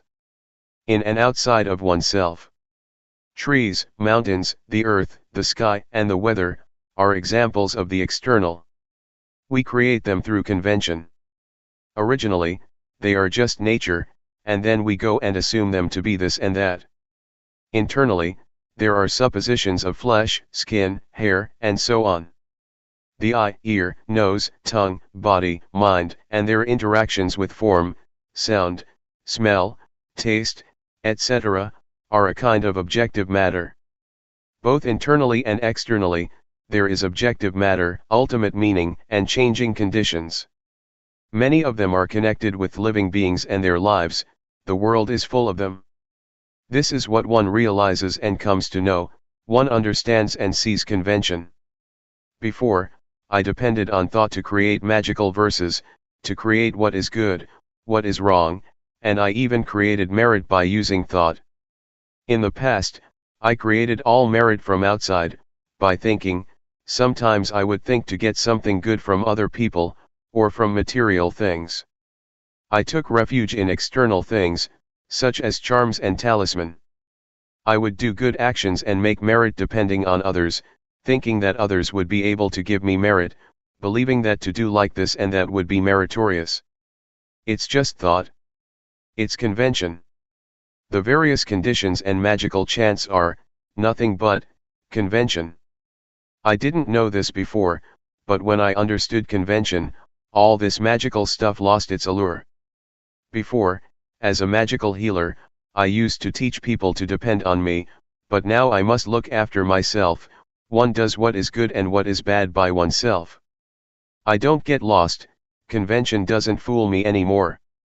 Now, for me, all words, all abuse, is just convention, praise as well as blame. It is convention that people use, but we go and take it serious. When those things are on top of us, they can control our minds. As soon as I understood this, I suddenly felt so light. This knowledge is very expansive, it is like something opening up and seeing the scenery. One watches and one really sees, on seeing the truth the mind becomes good. It's not just gladness, it is goodness. The expressway, the freeway. Sitting here, a deer comes up to me. It is watching me. The weather is just great at Carmel, USA. The atmosphere is good, the state of watching is fluent, it is very convenient. One watches all the way from the beginning. One sees, starting with the body and then the feelings. It is an eye, a magic eye, it watches and watches. It is a magic eye indeed. The beginning stages are supportive, they are like cheerleaders that back one up, it makes things easy and convenient. It is as convenient as the roads in America. It is like a freeway, a highway, there are no traffic jams, one can always keep going, one passes easily and doesn't get stuck. These freeways are very big, 8 lanes on each side, and they don't drive slowly, as in Thailand. At least 100 kilometers an hour. But one has to be careful of wild deer, they put up signs, watch out for wild deer crossing the road. One day, as I was sitting in a car going to Long Island, I saw nothing but forest for 3 hours, and I saw a car that had collided with a deer. They've made signs of a wild deer crossing the road, they don't have signs of cows and buffaloes, as in Thailand. Their freeways sure are big and wide. If one practices in the right way, it is convenient. It is right view. When right view arises, everything becomes easy. One can go on, go through. It is like that from the beginning, one steps on the right path and things become fluent, the mind is in a good state. To have the mind in a good state is to have merit. To experience the good mind, the light mind, the mind that sees reality, this is what merit is all about. Seeing like this is to close the door to the bad destinations, one is no longer foolish, one has become smart. Why get angry? One knows now. One doesn't get caught up in bad states of mind, one just watches. As awareness increases all the time, one becomes more and more skilled in it and fluent, even though it is the same old awareness. When we do something, often, it can become an art. A craftsman uses his old saw or knife, but he is skilled and gets better and better. If we were to use his saw or knife, we couldn't do the things he can. It is an art.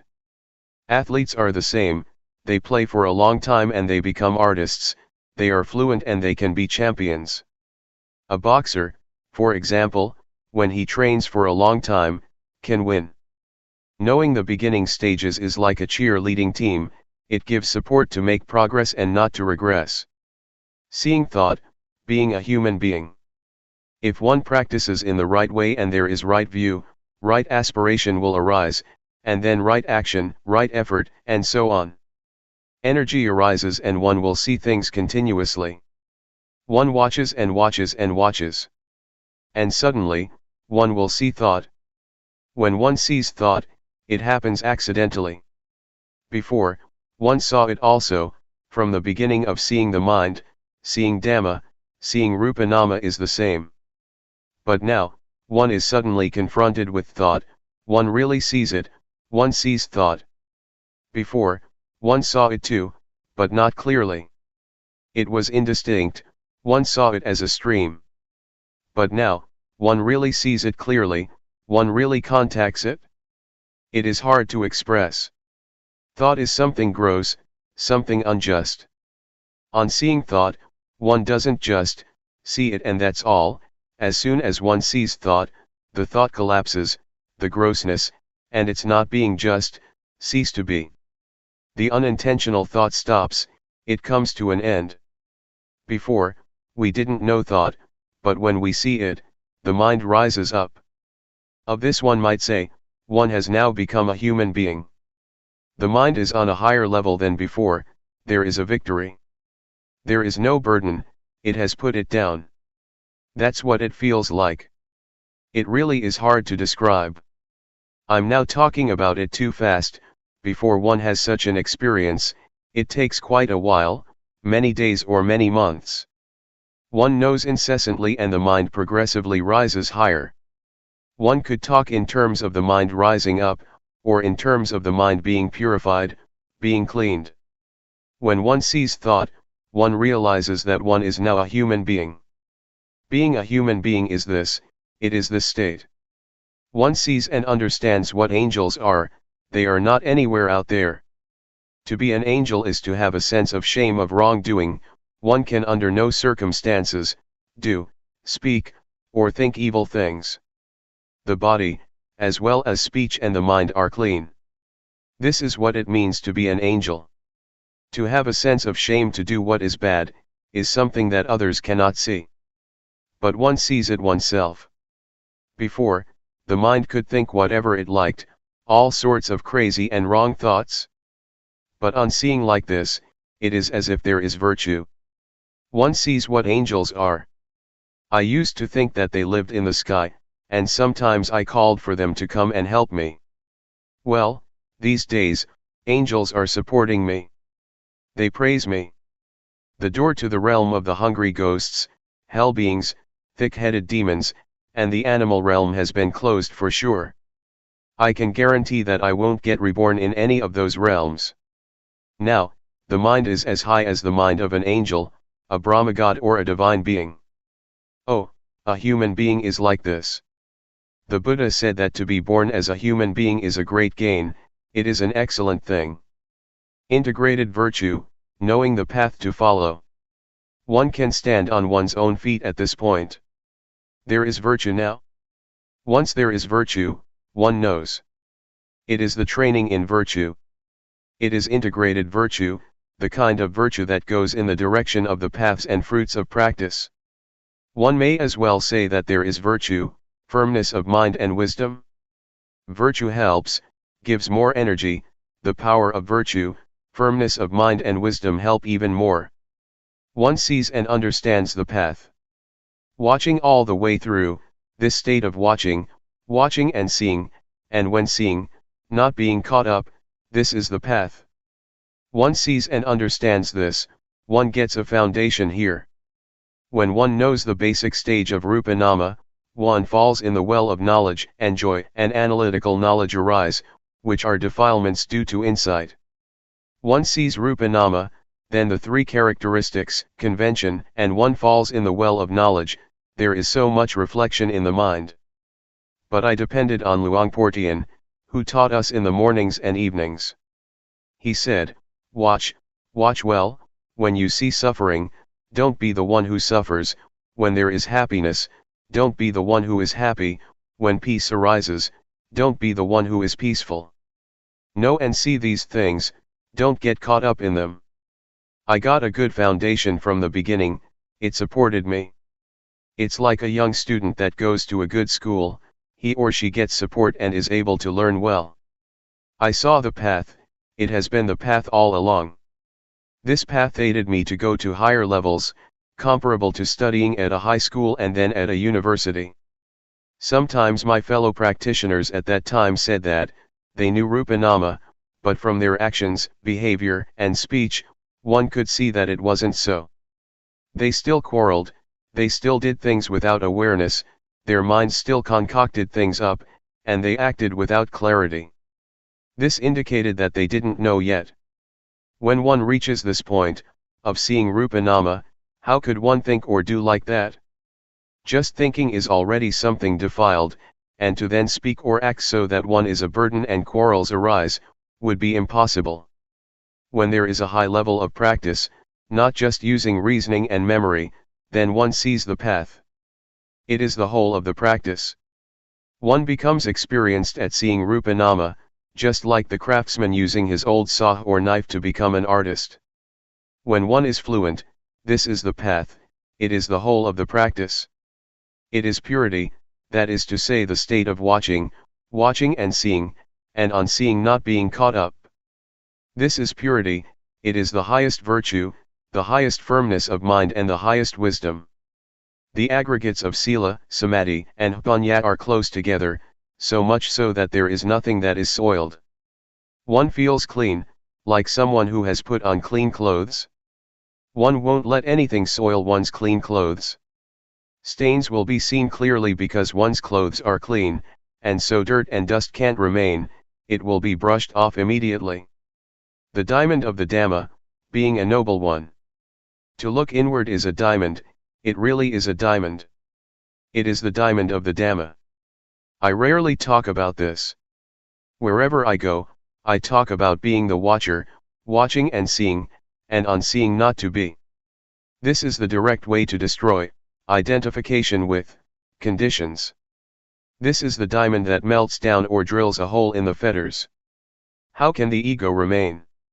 Self-view is about the ego, and so is attachment to precepts and practices, the first two of the fetters.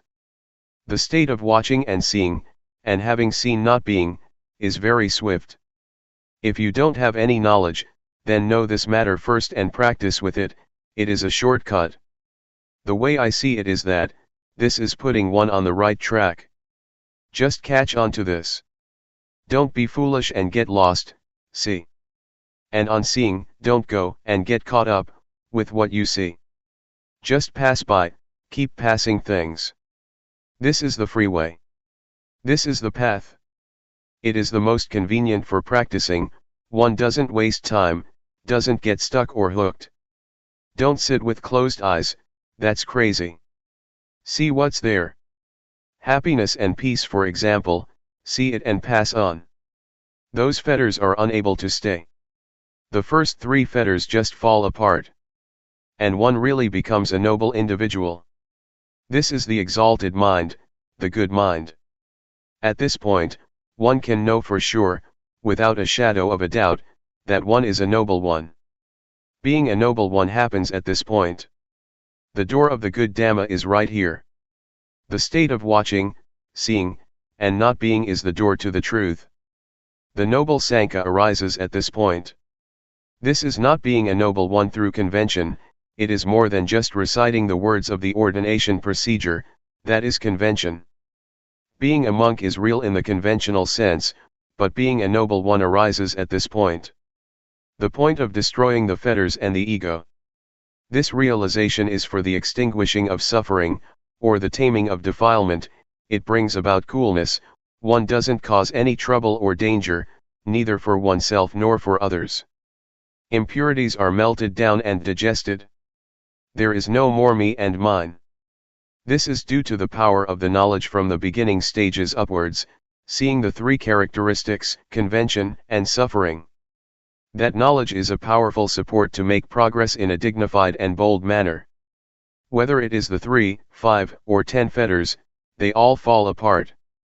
There is an enormous energy that causes one to penetrate through. It is the aggregate of sila, samadhi, and jnana, it is supreme virtue, supreme firmness of mind and supreme wisdom. It is complete purity, the body doesn't do anything bad, speech doesn't say anything bad, and the mind doesn't think anything bad. It is purity, it is the whole of the Buddhist way of life. Knowing jhana and jnana. The cankers of sensuality, being and not knowing, which are part of one's character, drop off, as well as defilements such as foolishness, anger, desire, delusion, and belief in all sorts of rites and rituals. They drop off by themselves, one doesn't do anything with them. It is comparable to shaking a tree that has fruits in it, the fruits come down by themselves. But some fruits, one has to pick oneself or get them down with a long pole. This state is like the simile that Luangpor Teean gave of the leech. A leech is sucking our blood, if we pull it off, it will come off, but with difficulty, one side of it comes loose but the other side is stuck. But there is a method for this. When we mix some kerosene with tobacco and squeeze it onto the leech, it will drop off by itself. In the same way, there is a method to let defilements such as the latent tendencies, the three cankers or whatever name they may have, drop off. It is not difficult. It happens in a finger snap. Just like a leech. It's like some custard apples that shrivel up and become black, up in the tree. In the same way, one knows and sees sensual desire, desire for forms and desire for what is formless. One understands the jhana, the first, second, third, fourth, and fifth. Each jhana has a certain number of factors, 4, 3, or 2. This is the level of refinement, the level of purity, of not being stuck. Until one is not stuck or attached at all, it is zero. Zero means that there is no value. Let me tell you, it is life where I doesn't have value, nothing is left of it, of the sense of self. Zero. The unlocking, the five aggregates stop working. The development of awareness reaches the state of watching. Jnana or wisdom knowledge is fixed and burns things up, nothing can stand in its way. Purity reaches its perfection. It is natural, it is the law of nature. I don't know how it happened, but the lock gets unlocked, it is as if something falls off, as if something snaps. One could say that the five aggregates, namely, form, feeling, perception, volition, and consciousness drop off. Before, they worked together, it was their job to do so, but now, they stopped working, they've come to a halt and they have returned to nature. Everything has gone back to nature. It's all finished, it has stopped. There is nothing left. It feels as if there is nothing left to do. The goal of life has been reached. There is vision of the unborn, the non-aging, non-sickness, and the deathless. The Buddha, the Dhamma, the paths and fruits of practice, Nibbana, and the noble Sangha really exist. This reflects back to my father and mother who painstakingly raised their children. It is natural for parents to do that. They do so in order to let life reach its final destination. Well, it has been worthwhile. This happened at the time of having the midday meal. Usually I didn't have a midday meal, because Luangpor Teean said that he wanted us to practice continuously, and effectively in developing awareness. And so I asked my friends for the opportunity to not get involved in the various activities. In case I would not show up for the meal for over 7 days, then to come and check on me. But if I would fast for 2, 3 days, then there was no need to come and ask what was going on. If I wanted to eat I would come, and if I didn't want to eat I wouldn't come. That's what I said. That day, I came for the meal. I had the meal together with Luangpor Teean. As I was eating, I watched myself, there were just processes. A hand with 5 fingers taking a lump of rice and putting it into the mouth was just a process. Talking, eating, sleeping, they are all just processes. They are not intentional actions, karma. It was really utterly finished. After the meal, the other monks all left, but I kept sitting there. Luangpor Teean asked me, "What's up?" I told him, "I've come to the end of things, Luangpor, there is nothing left." Luangpor Teean said, "It's an art, isn't it?" "Yes, it is, Luangpor."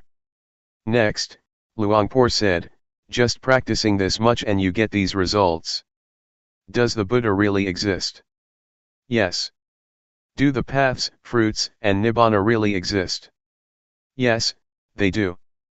"Is there a noble Sangha?" "Yes, there is. Helping people to get rid of suffering is one's duty."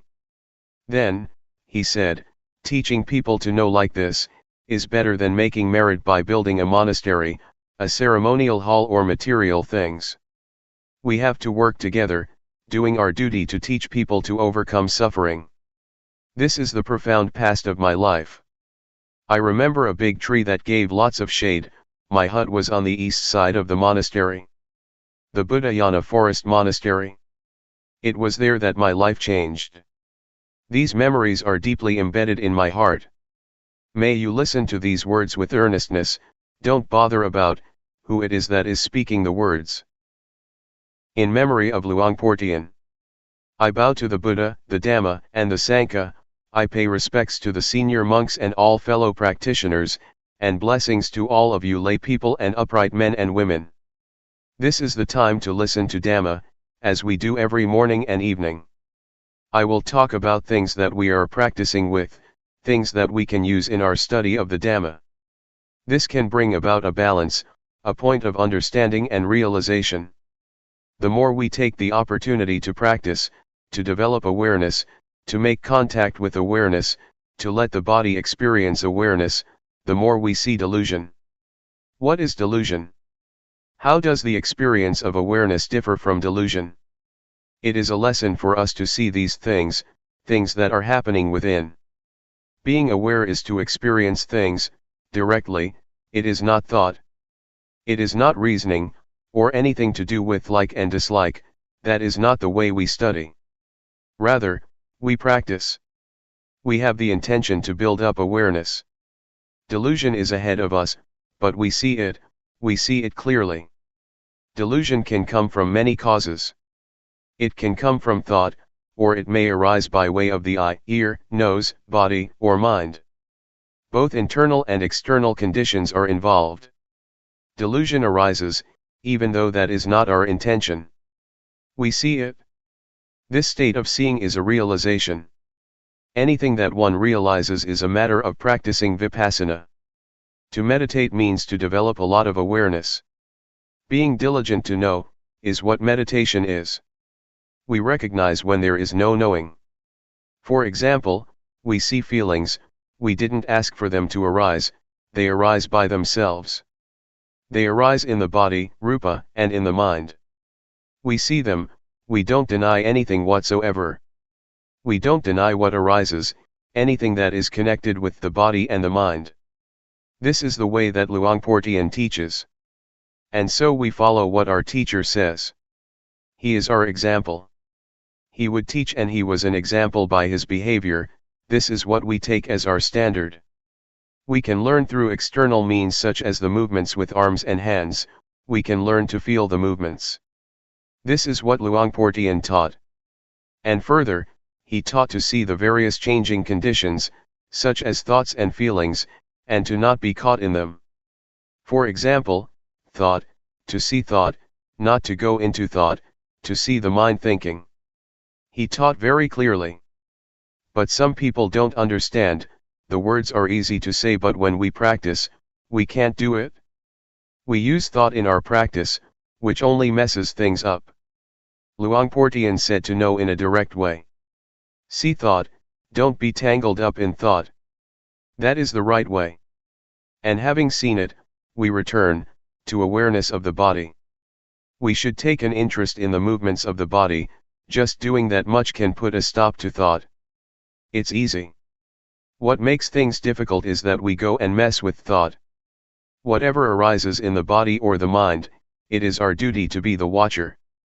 The function of awareness is to watch, not to deny anything.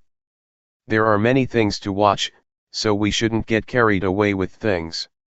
Somebody who practices according to Luangpor Teean's method of being aware of bodily movements, is one who has steadiness and clarity within. To make a mess by thinking a lot, using reasoning, figuring out what is right and wrong, and following one's likes and dislike, is not the way. Practice directly, just be interested in this one thing. Awareness. Fix on the movements. It is not hard to be aware, actually, it's easier than being caught in things. Any sensation in the body will do, and one will be able to catch the feeling of awareness. Make yourself skilled in being aware of the body, it is a training.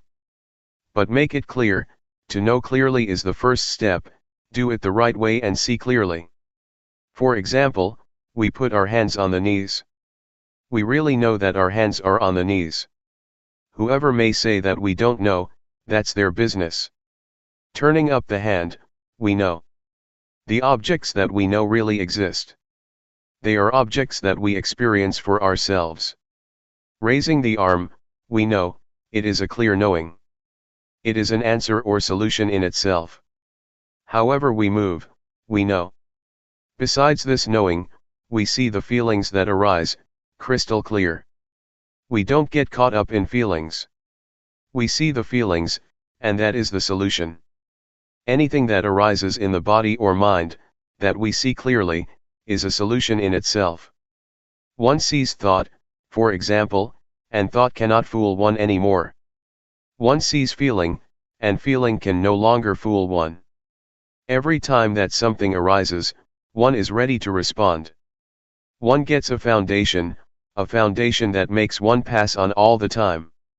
If one gets caught up in something, it stands out. For example, one becomes happy or sad, and there is a self in those feelings. Or there is a self in thought, thought takes us to right and wrong, to like and dislike, and so it becomes a long story. But if we just see it, it is very short. Just knowing it, oh, I know already. Whatever thought it may be, it is just thought. Whatever feeling it is that arises, it is just feeling. It is not anything else. But when we are not aware, we don't know, we don't see it. And we are fooled by the convention in thought and feeling. If we catch on to the main principle, the development of awareness through using movements, is extremely convenient. The various postures are a big aid. There are many ways to escape. There are so many occasions to find a path. But if we go and think about practice, getting involved in what we like and dislike, then it becomes a long story. For some people, just ordinary thinking is already a problem, and everything gets messed up. But if one knows, there is no problem. We just simply see that the mind thinks. This is thought. Then, we can return to the movements. We keep watching and wisdom arises, seeing the body and the mind gives rise to wisdom. But in the beginning, maybe nothing will happen. But establish a foundation, by making the movements with the hands and arms. The ability to watch will develop itself. A discovery will take place. One discovers that the body really is, just, rupa, there is not any self to be found there. Rupa is part of nature, and many conditions manifest in it. Feeling, for instance, is a condition of rupa. Heat, cold, pain, and hunger, are conditions of rupa, and so we solve these problems. Once we have a foundation and we see that they are conditions of rupa, we become skilled. Nothing is concealed for us any longer. The various conditions line up to show us what they are. They reveal themselves. One knows all about rupa now. This is wisdom knowledge, that penetrates all matters that are concerned with rupa. One has discovered all of it. At the moment that these things arise, one is able to solve the problem, one knows now. Whenever feelings arise, it is their business. One understands this now. There is no self in feelings of hot and cold, or in hunger and pain. In short, it's all just feeling. Wisdom knowledge arises, realization, one penetrates the three characteristics of impermanence, valuelessness, and non-selfhood. The result is zero. This means that nothing remains of rupa, there is no more self in rupa, it has all been given back to nature, according to reality. This realization could be called a discovery, a seeing, or one might call it liberation, vimutti. As soon as one sees clearly, liberation takes place automatically. Just as when we see a snake, the snake doesn't bite us. Or when we see thorns, we won't step on them. The state of seeing is the most excellent thing, it is sufficient, it is virtue, firmness of mind and wisdom in itself. The state of seeing is insight meditation in itself. The various conditions don't delude us. We're smart in the ways of Rupa, they disclose themselves. Nature teaches us. It teaches us what impermanence, valuelessness, non-selfhood, heat, cold, happiness, suffering, etc., are like. This is wisdom. One understands all things. Nama, or the affairs of the mind, are the same. When one sees Rupa, one will inevitably see Nama. One sees that they are a pair, they are both movements in a person who is not dead. These movements, especially thoughts, can be poisonous and dangerous, if we don't know and understand them. Then it becomes a big deal. But the bottom line is that, it is all just nama dhamma, mental phenomena. Someone who is still alive tends to think. And thought is not anything mighty. But in particular, unintentional thoughts make up a long story if we are not aware. It is the birthplace of many, many things. Defilements, craving, lust, anger, desire, delusion, love, hate, and so on. All these things are rooted in thought. There are two kinds of thought, stealthy thought and intentional thought. Intentional thoughts, naturally, come to an end. Nobody wants to intentionally think. But the sneaky thoughts are like rubbish. They are sankhara, conditions, formations, they are the cause of suffering, samudaya. These thoughts arise by themselves, without us having intention. Mental conditions work very diligently. The Buddha compared them with a potter. Things that arise from sneak thoughts, are like the shapes and forms that a potter produces. Whatever pots and things the potter makes, big or small, beautiful or ugly, they all have to break, eventually. Whatever arises from thought is not permanent, and is not self. We are the ones who lose ourselves in them. For example, a thought arises and we get angry. Anger is impermanent. It is a condition, it is a cause for suffering to arise. Whatever is a condition is impermanent.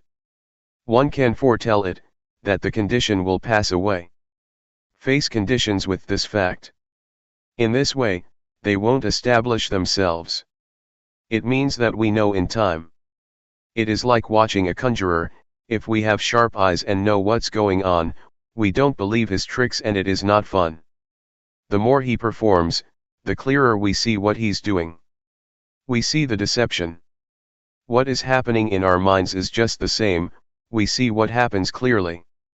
We see the trickery, maya, of rupa-nama, of objective matter and all kinds of changing conditions. We realize this. We don't go along with it. And so it stops. We are free now. This really is topmost wisdom. The method of developing awareness by making use of movements is a shortcut, it is straight and suitable for everyone. It is a universal principle. Everybody has the same problem. As soon as we can catch the feeling of awareness, we all become one being. For example, if we are aware while sitting here, then we all are one person. The feeling of awareness is exactly the same for everyone. But when we are deluded, we are different people with different states of mind, feelings, thoughts, and so on. At one time, I went to teach meditation at Harvard University in the States. There were many students there. I didn't teach anything much, I just told them to do the rhythmic meditation for 10 minutes, so that they would know the sensations of bodily movements. When they stopped, I asked, "Just now, where were you?" Many of them answered that they were with awareness. When we are with awareness, we are one, we are the same. This is something that is possible. We are then beyond sex, nationality, and language. Among the people who were practicing, there were Chinese, Thais, Cambodians, and many other nationalities. They were all very clever students. This is one of the most famous universities in the world. If one is not especially intelligent, one can't study there. In Thailand, we have a doctor who took ordination at Sukatho Forest Monastery, the place where Luangpor resides. He got a PhD at Harvard. He was the one to take us there. He also gave the same answer. Awareness is not male or female, it is not young or old, it has nothing to do with being a monk or a layperson. Awareness is awareness. To whom does awareness belong? It belongs to one who knows. Whoever knows immediately has awareness. And what's it like to be aware? Well, there is no delusion. Delusion diminishes in proportion to the amount of awareness one has. One can solve and avoid delusion and problems. There are immediate results.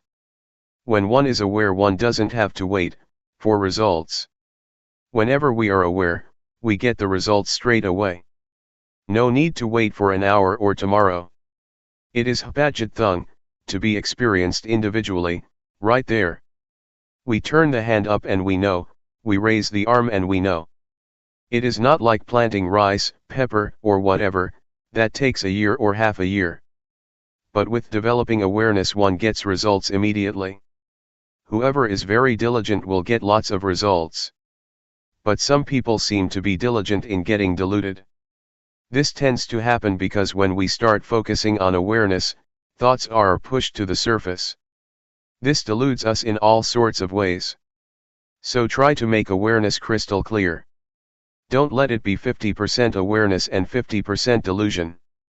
In developing awareness one needs to stay with things and to make things clear. No matter what it is that we're training in, be in time and make it clear. Whether it is science, art, handicraft, or meditation, if we keep up with it and follow it through, we will understand. Sometimes one can even know beforehand. Knowledge about meditation is the same as other kinds of knowledge, try to make it very clear. One half of awareness and one half of delusion is no good. Some people are caught up in a lot of things while doing the rhythmic meditation. Some people even chat and joke with others while practicing meditation. They just perfunctorily make the movements. There is no intention and no attention. This is not meditation, and there won't be results. We have to add intention to the movements. We have to be attentive in order to know, this is called making effort. When delusion arises, we pay attention, so that the knowing arises. This is putting forth effort. Effort means to have the attention, to always be aware. The attention that makes one know all the time could be called samadhi, firmness of mind. When there is delusion and one makes effort to know, one changes delusion into knowing, this is called wisdom. Sila, samadhi, and panya, all come together at this point. If we start off in the right way, we'll do just fine and it won't take long. But if we don't start off in the right way, we'll be confused and unclear. Even sleepiness is a big problem for some people, or restlessness. One girl said to me, "Oh, today, it was a real hassle, I had so many thoughts." If we practice in the right way, it's not like that, we can solve it in a finger snap. It is not difficult at all to deal with thought, it's easy. Some people concoct up all sorts of things. In 1968, there was an old monk doing the rhythmic meditation, at the monastery in Bohome village, Luangpor Teean's home village. There were just the two of us there. Myself, I was walking up and down above him. Every now and then, the sound of shoe slapping someone's head could be heard. I looked down and saw what was going on. I asked him, "What are you doing?" "The mind keeps thinking, I don't know why it's thinking all the time," he said. One's own thoughts are a big problem. To the extent that one beats one's head with one's slippers. For some people, it is as if there is someone in one's head, thinking. Conditions are being concocted into states of mind and feelings of self. There is no end to it. But if we see thought, whack, we can smile inwardly. We see delusion. This is the best lesson there is. This is quite a profound experience, and one kind of feels proud of oneself. Whatever it may be that arises, that is not awareness, all of that is a lesson to us. There is nothing that is wrong. Even sleepiness is the same. Some people won't do anything about it, they immerse in drowsiness and nod in all directions. When they close their eyes, they'll just fall asleep. They are stuck in that state forever. But when we take a good look at sleepiness, there is nothing difficult about it.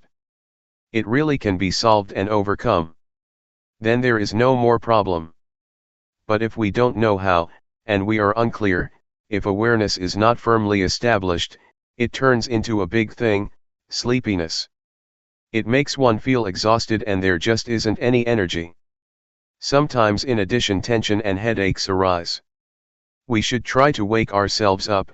If there is not a sense of being awake, then use different postures and look around you, look at the trees, take a deep breath and make awareness clear. Then, it is not a big thing. It is refreshing to see sleepiness. When one is caught up in sleepiness, one is lazy. It's the lazy mind that can only think of sleep. Laziness shrouds the mind. It's the stubborn mind, just like a kid that is stubborn. Whatever you tell it to do, it won't do it, it's just stubborn. If we understand this, we are clever and nothing can fool us. Thoughts can't fool us. In this way things become easier. In our entire life, there are only just two things, knowing and delusion. Just these two things. This is the conclusion, knowing and delusion. The cause for sleepiness, defilement, greed, hatred, craving, lust, worry, happiness, suffering, etc., is delusion. Delusion is the cause. There is no method to practice with delusion. Don't even try it. But the way to deal with delusion is by building up awareness. Only sati is able to clear up delusion. Delusion is the biggest of the defilements. If compared to the index finger, the middle finger, and the ring finger, delusion is the middle one. If there is delusion, anger, desire, love, and hate can arise too. Therefore delusion is the mightiest. When delusion is present, one is ready to be angry, ready to desire, etc. One inclines in the direction of the various impurities. The only method to do something about delusion is to be aware. It is very easy.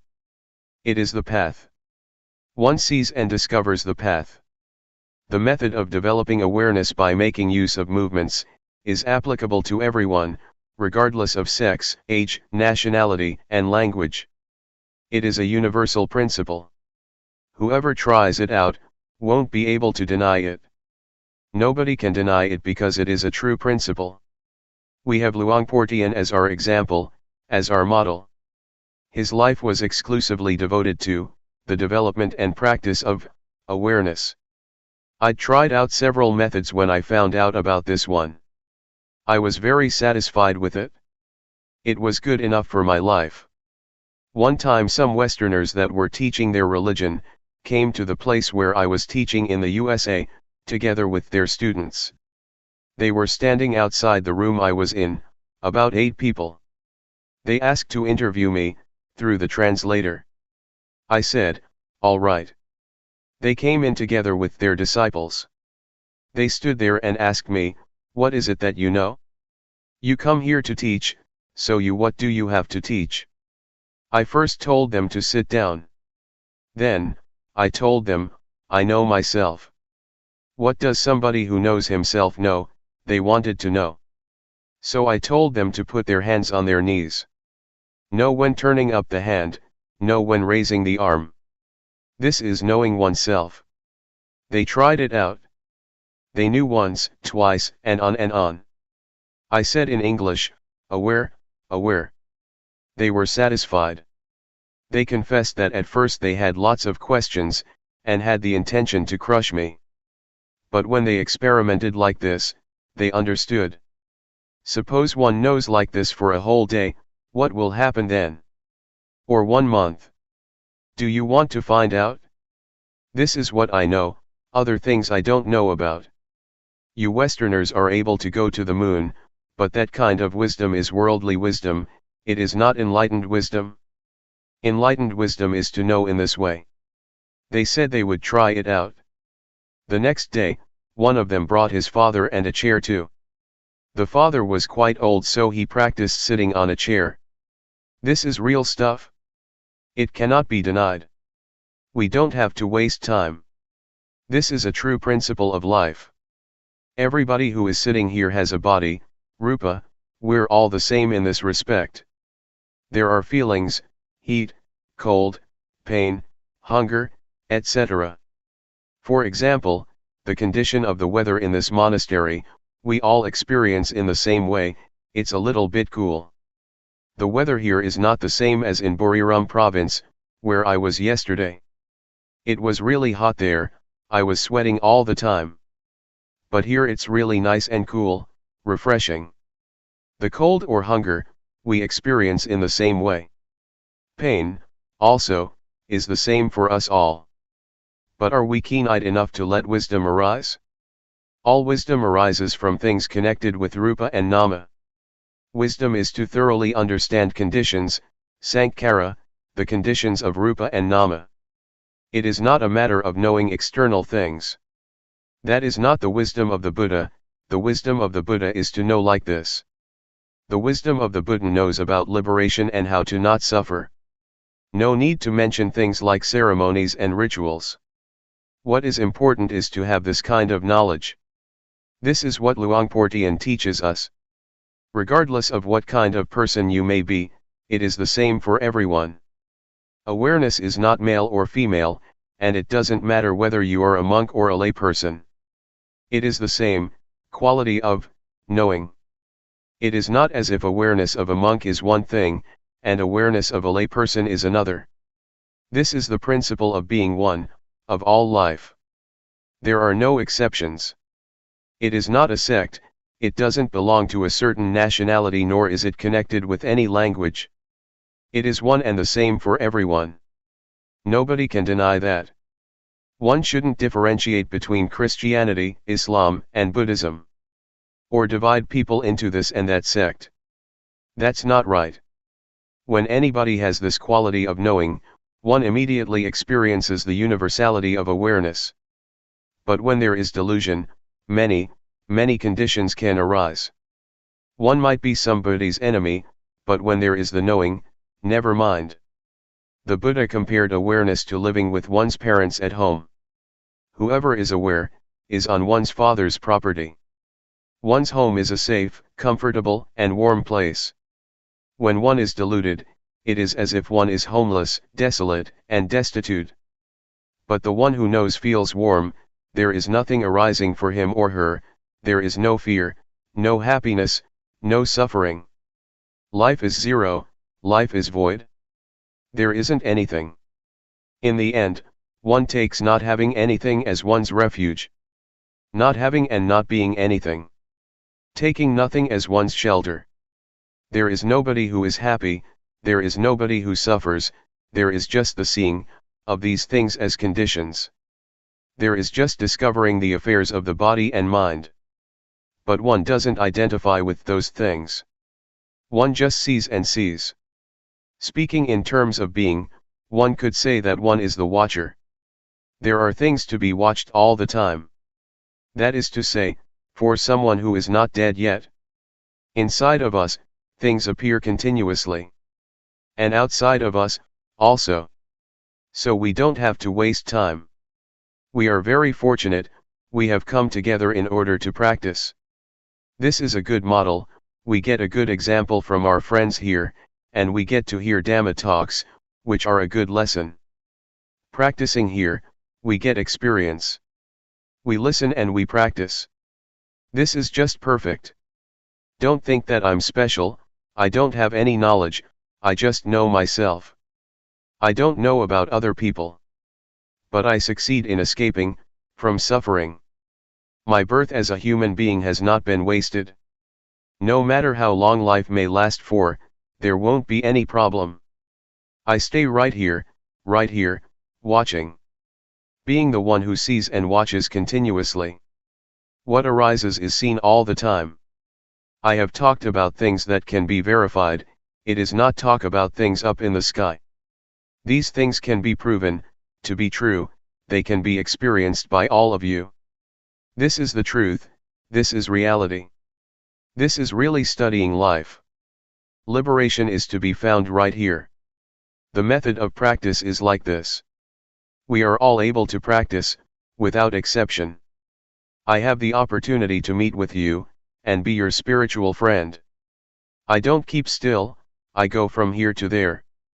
I just went to talk to students who are addicted to drugs in Buriram province. The Ministry of Education checked and found out about this drugs problem, and tries to take care of it, relying on the monastic community. So I went over to help out. It is a good thing, they are determined to practice. This practice is real. Don't go and doubt about it. This is a genuine life principle.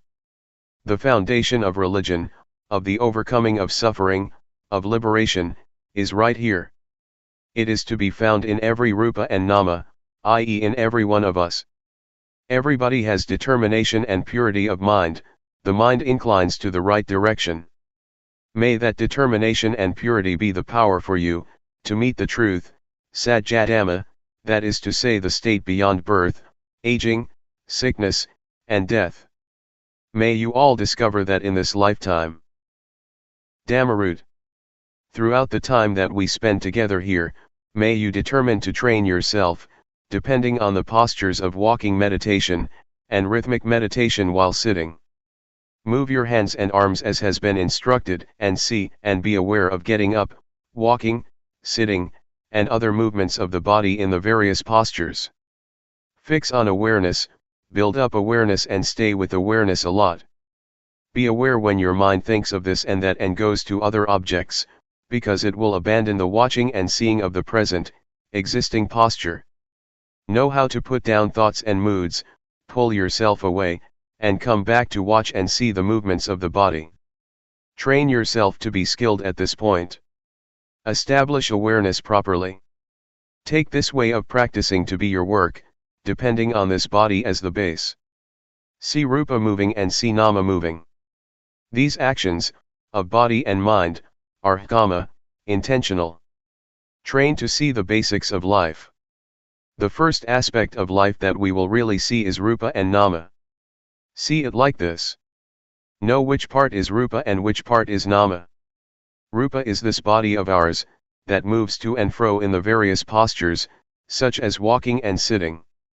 Nama is feeling and thought, that which orders the body to move this way and that, it orders one to love, to be angry, to be delighted and to be sad. It orders one to go here and there.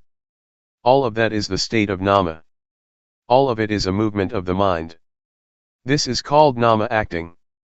In reality, to get to see rupa nama and to be able to differentiate between them, takes rather a long time. This is because our minds are used to thinking, they are used to being carried away by moods. Whatever object arises, completely takes one in, a thought of anger arises and one becomes angry, whatever one indulges in, one gets overwhelmed by. But as soon as we fix on being within limits and establish awareness, those moods that used to be so powerful, now express a reaction. Some people do walking meditation for a little while and get sleepy. Some people practice the rhythmic meditation and become restless, their minds go all over the place. They struggle hard and feel uncomfortable, burdened, they have headaches and tight feelings in the chest.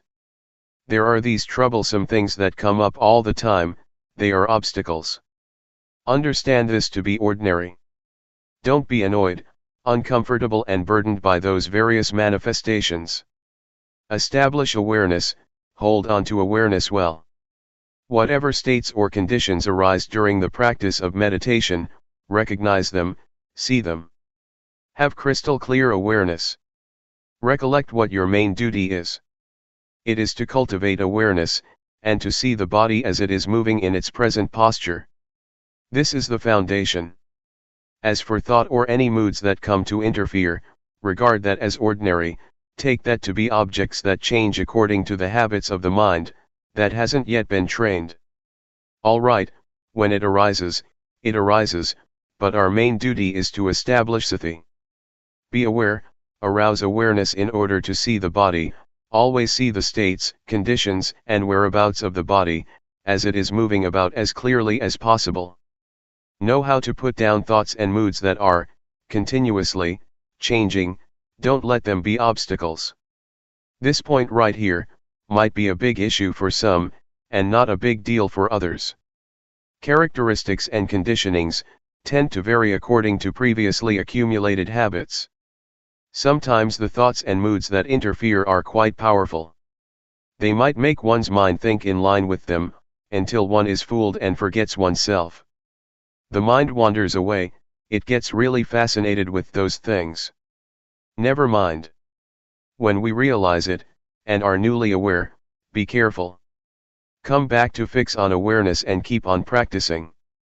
The state of the mind wandering off and lacking awareness, the mind feeling uncomfortable and burdened, arises a lot when we first set out to train ourselves to develop awareness.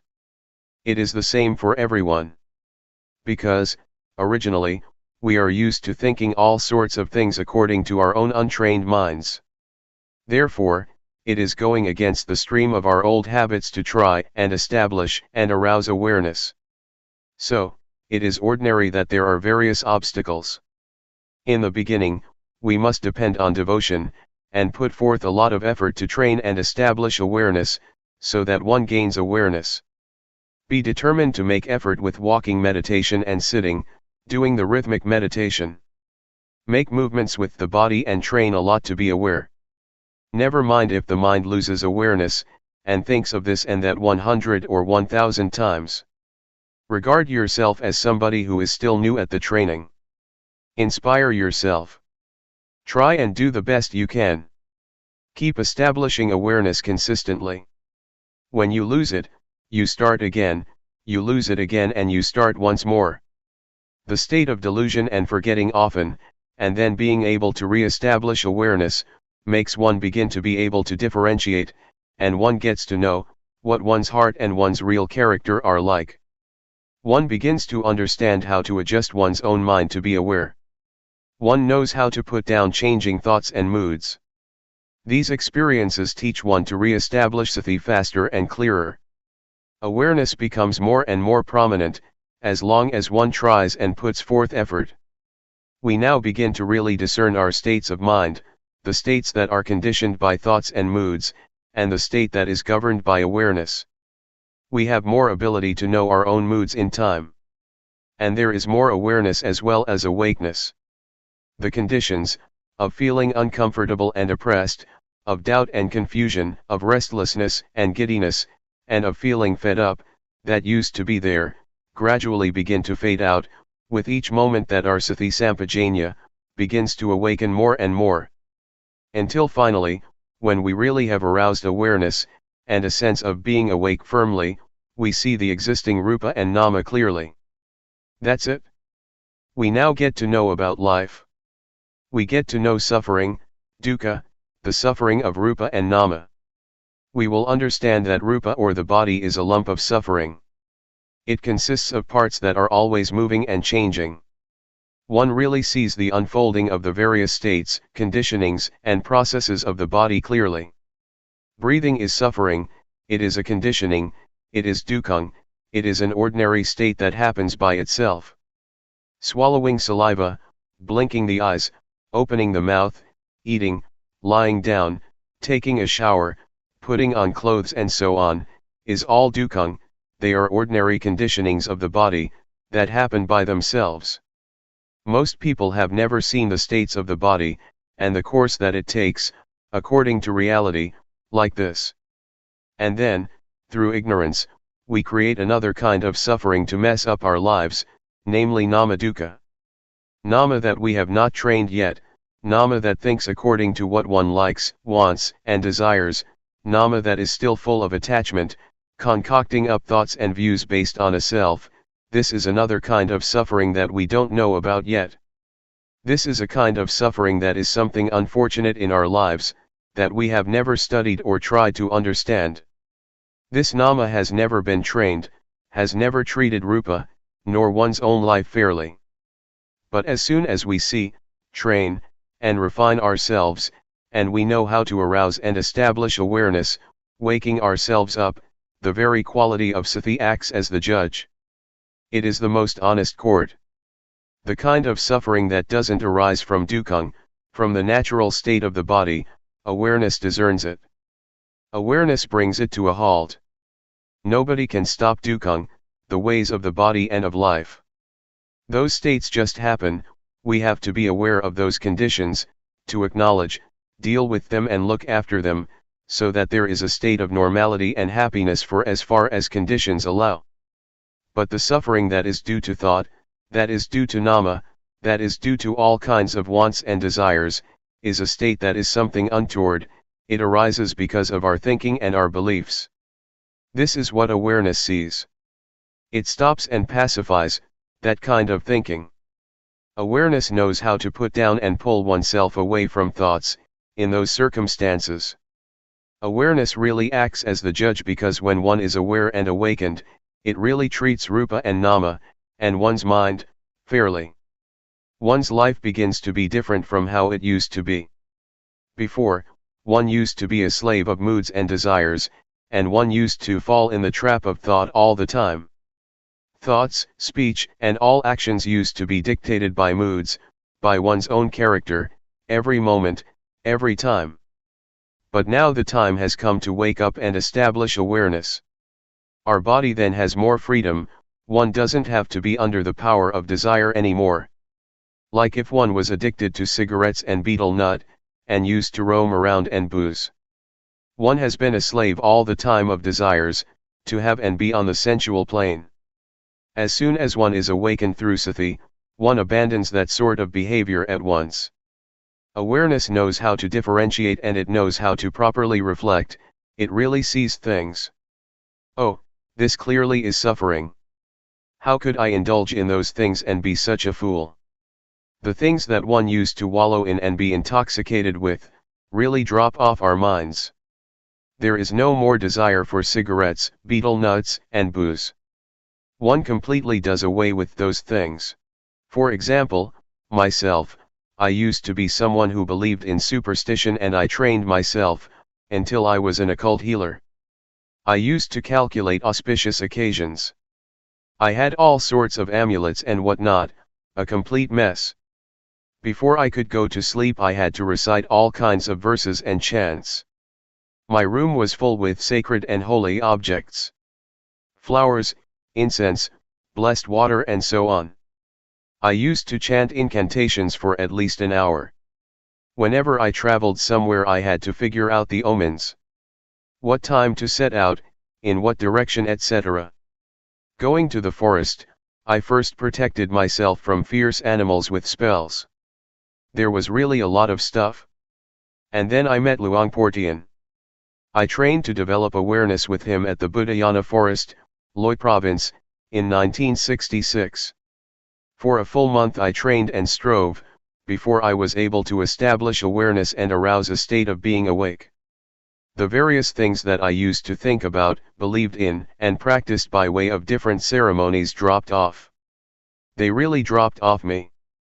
Sati was crystal clear, and I realized, oh, it really is because of thought, and my own firm belief that I indulged in those kind of views for many years. I was really going over the top at that time. Now I knew how to be aware, how to train and strive, doing walking meditation and rhythmic meditation. I practiced in the same way as you are doing here now. I trained in awareness, I trained and trained. From being carried away through thoughts and moods, I gradually became more aware and awake. Awareness became more clear by itself. After there had been an upsurge of being aware and awake, I felt that my life had revived and strengthened. It was really more dynamic. I felt that my mind was happy and at ease. Many conditions certainly were more distinct than before. It felt like a mountain or a heavy weight, that had been weighing down my mind for ages, had been lifted off my life, almost completely. I understood what old people meant when they said, heaven is in the heart, hell is in your own mind. This took on a profound meaning for me. Awareness stood out. It felt as if being aware and awake happened by itself. I didn't have to support it as much as when I first started out. Whatever I thought, said, did, the movements of the body, doing walking meditation, I really did all of it with awareness. I saw states, processes, and the proceedings of the things I thought and did, in a refined way. Regarding the thoughts and beliefs that I used to cling to, moods of love, like, anger and delusion, in fact, they didn't disappear from the mind in one go. It just felt that they had diminished a lot. They were not powerful, they were no longer the boss like before, when I couldn't establish awareness yet. Desire and ambition were still there, latent. They still showed their faces, once in a long time. Sometimes I would still think about this and that, without awareness. Even though I could establish awareness, and was well aware and awake, I still felt that I didn't have complete freedom from love, like, anger and delusion.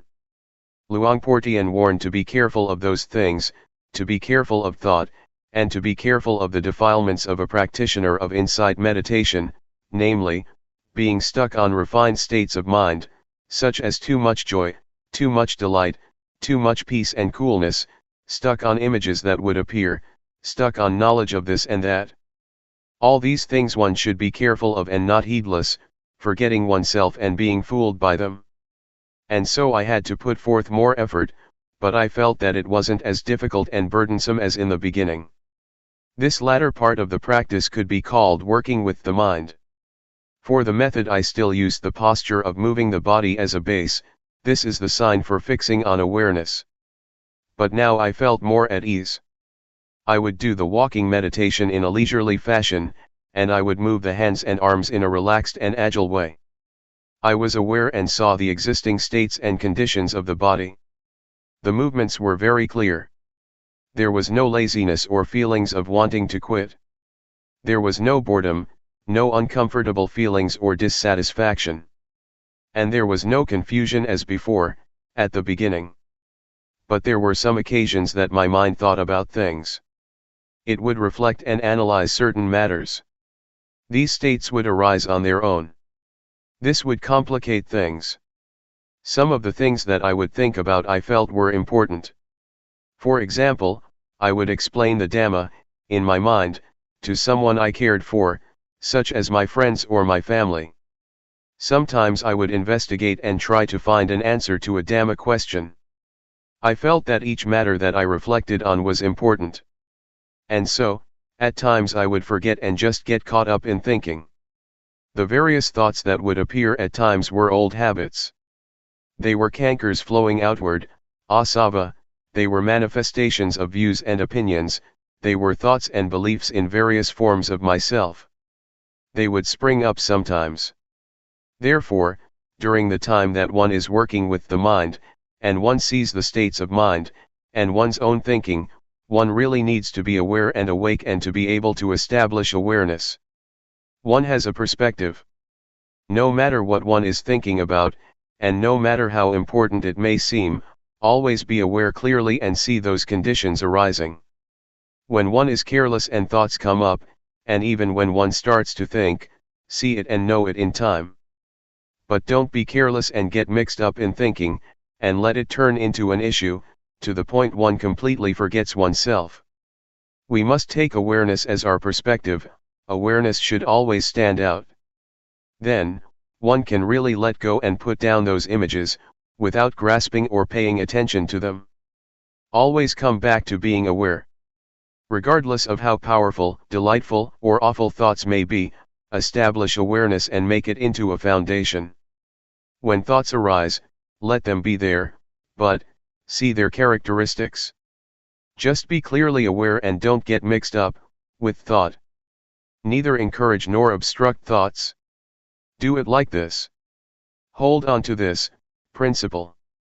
It won't be long and those thoughts will stop on their own. They will fade and disappear by themselves. They will turn into rising images. Just watch, see, and know their temporary rising and passing. In the end, awareness will still be as stable and prominent as it originally was. Actually, the method here is the same as when we first trained to establish awareness. The only difference is that, in the beginning of our training in the development of awareness, we put emphasis on establishing awareness, on breaking through the encirclement of the various objects, and so we give emphasis to focusing on the movements of the body. We do this exclusively in order to have a foundation, or sign in training in the setting up of awareness. We create awareness because in the beginning of our training, states of mind and mood still have power. We are still accustomed to thinking, and this gives rise to some kind of mood that we are familiar with from the past.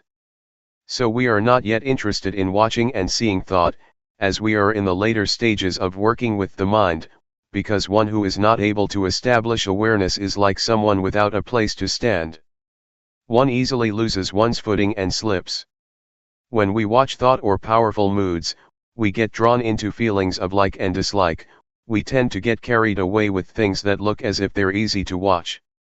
We can't yet differentiate between the object and awareness. Even though we know and see that we experience a certain condition, we are still not able to give it up and put it down. For this reason, one is taught to make effort with one aim, namely to train in order to be able to establish awareness, to be aware and awake, to be ready, including all things. This is the priority. Make use of the postures and movements of the body as signs, and exercises to train in focusing on awareness. No need to be very concerned with thought or your state of mind. When we get to the point where we have established awareness, the mind is awake and we have a perspective on life, that's it. Now we have the ability to face thought, to see the mind, to see the stream of our own thinking in a straightforward way, without our mind slipping and sliding, getting caught up in thoughts. Therefore, only someone who knows how to set up awareness will be successful in working with the mind, someone who arouses both awareness and a sense of being awake. This period is important for getting to know oneself in a straightforward manner. One comes to know how to let go and put down one's moods, thoughts, beliefs, and conceited opinions, really becoming absolutely free. What kind of character and disposition did we used to have? What kind of things did we think about and believe in? To what extent did we have moods of love, anger, and delusion? We will really see our mind states, clearly as they occur, in a simple way. From the conditionings of mind that come up in thoughts, turning into moods, issues, and various matters, periodically or momentarily, Yanadasana, knowledge and vision, arises, one really gets to know oneself. Oh, this is how I think, I get angry this much, this is what I believe in. One will see conditions one by one, according to the thoughts that appear momentarily, relying on the perspective of life, the main principle, knowing how to establish awareness, being in control with awareness and being awake. The mind doesn't flow and comply with the moods and thoughts. Wisdom knowledge will arise within us, and we will be able to reflect and differentiate between desires and reality. We will know how to let go, we will know how to put down thoughts, put down delusion, put down images and moods that proliferate. We can pull ourselves out of thoughts and beliefs we used to cling to, and were firmly convinced of. Clinging is loosened and one returns to awareness that has never been so striking before. Views and opinions of all sorts get demolished more and more, one after the other. And in the end our minds are made smooth.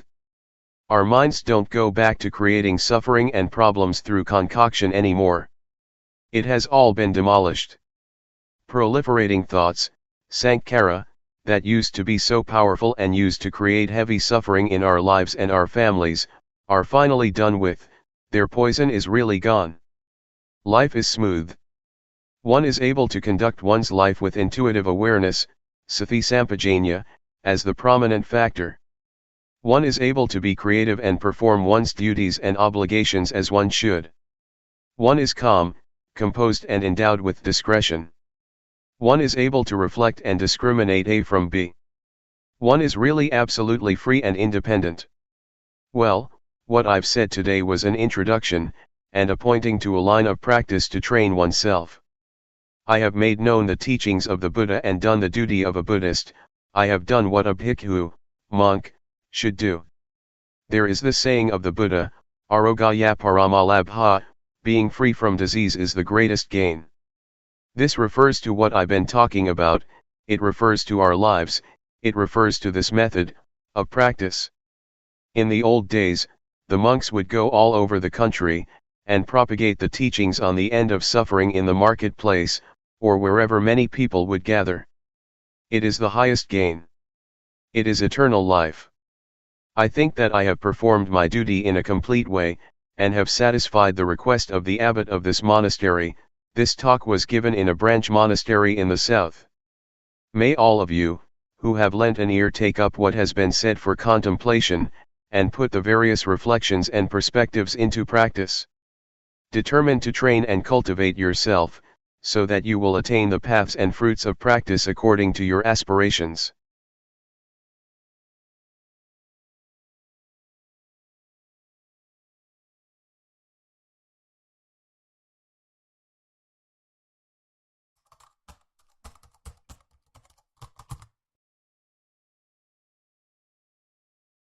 May all beings be at ease. Whatever living beings there may be, whether they are weak or strong, omitting none, the great or the mighty, medium, short or small, the seen and the unseen, those living near and far away,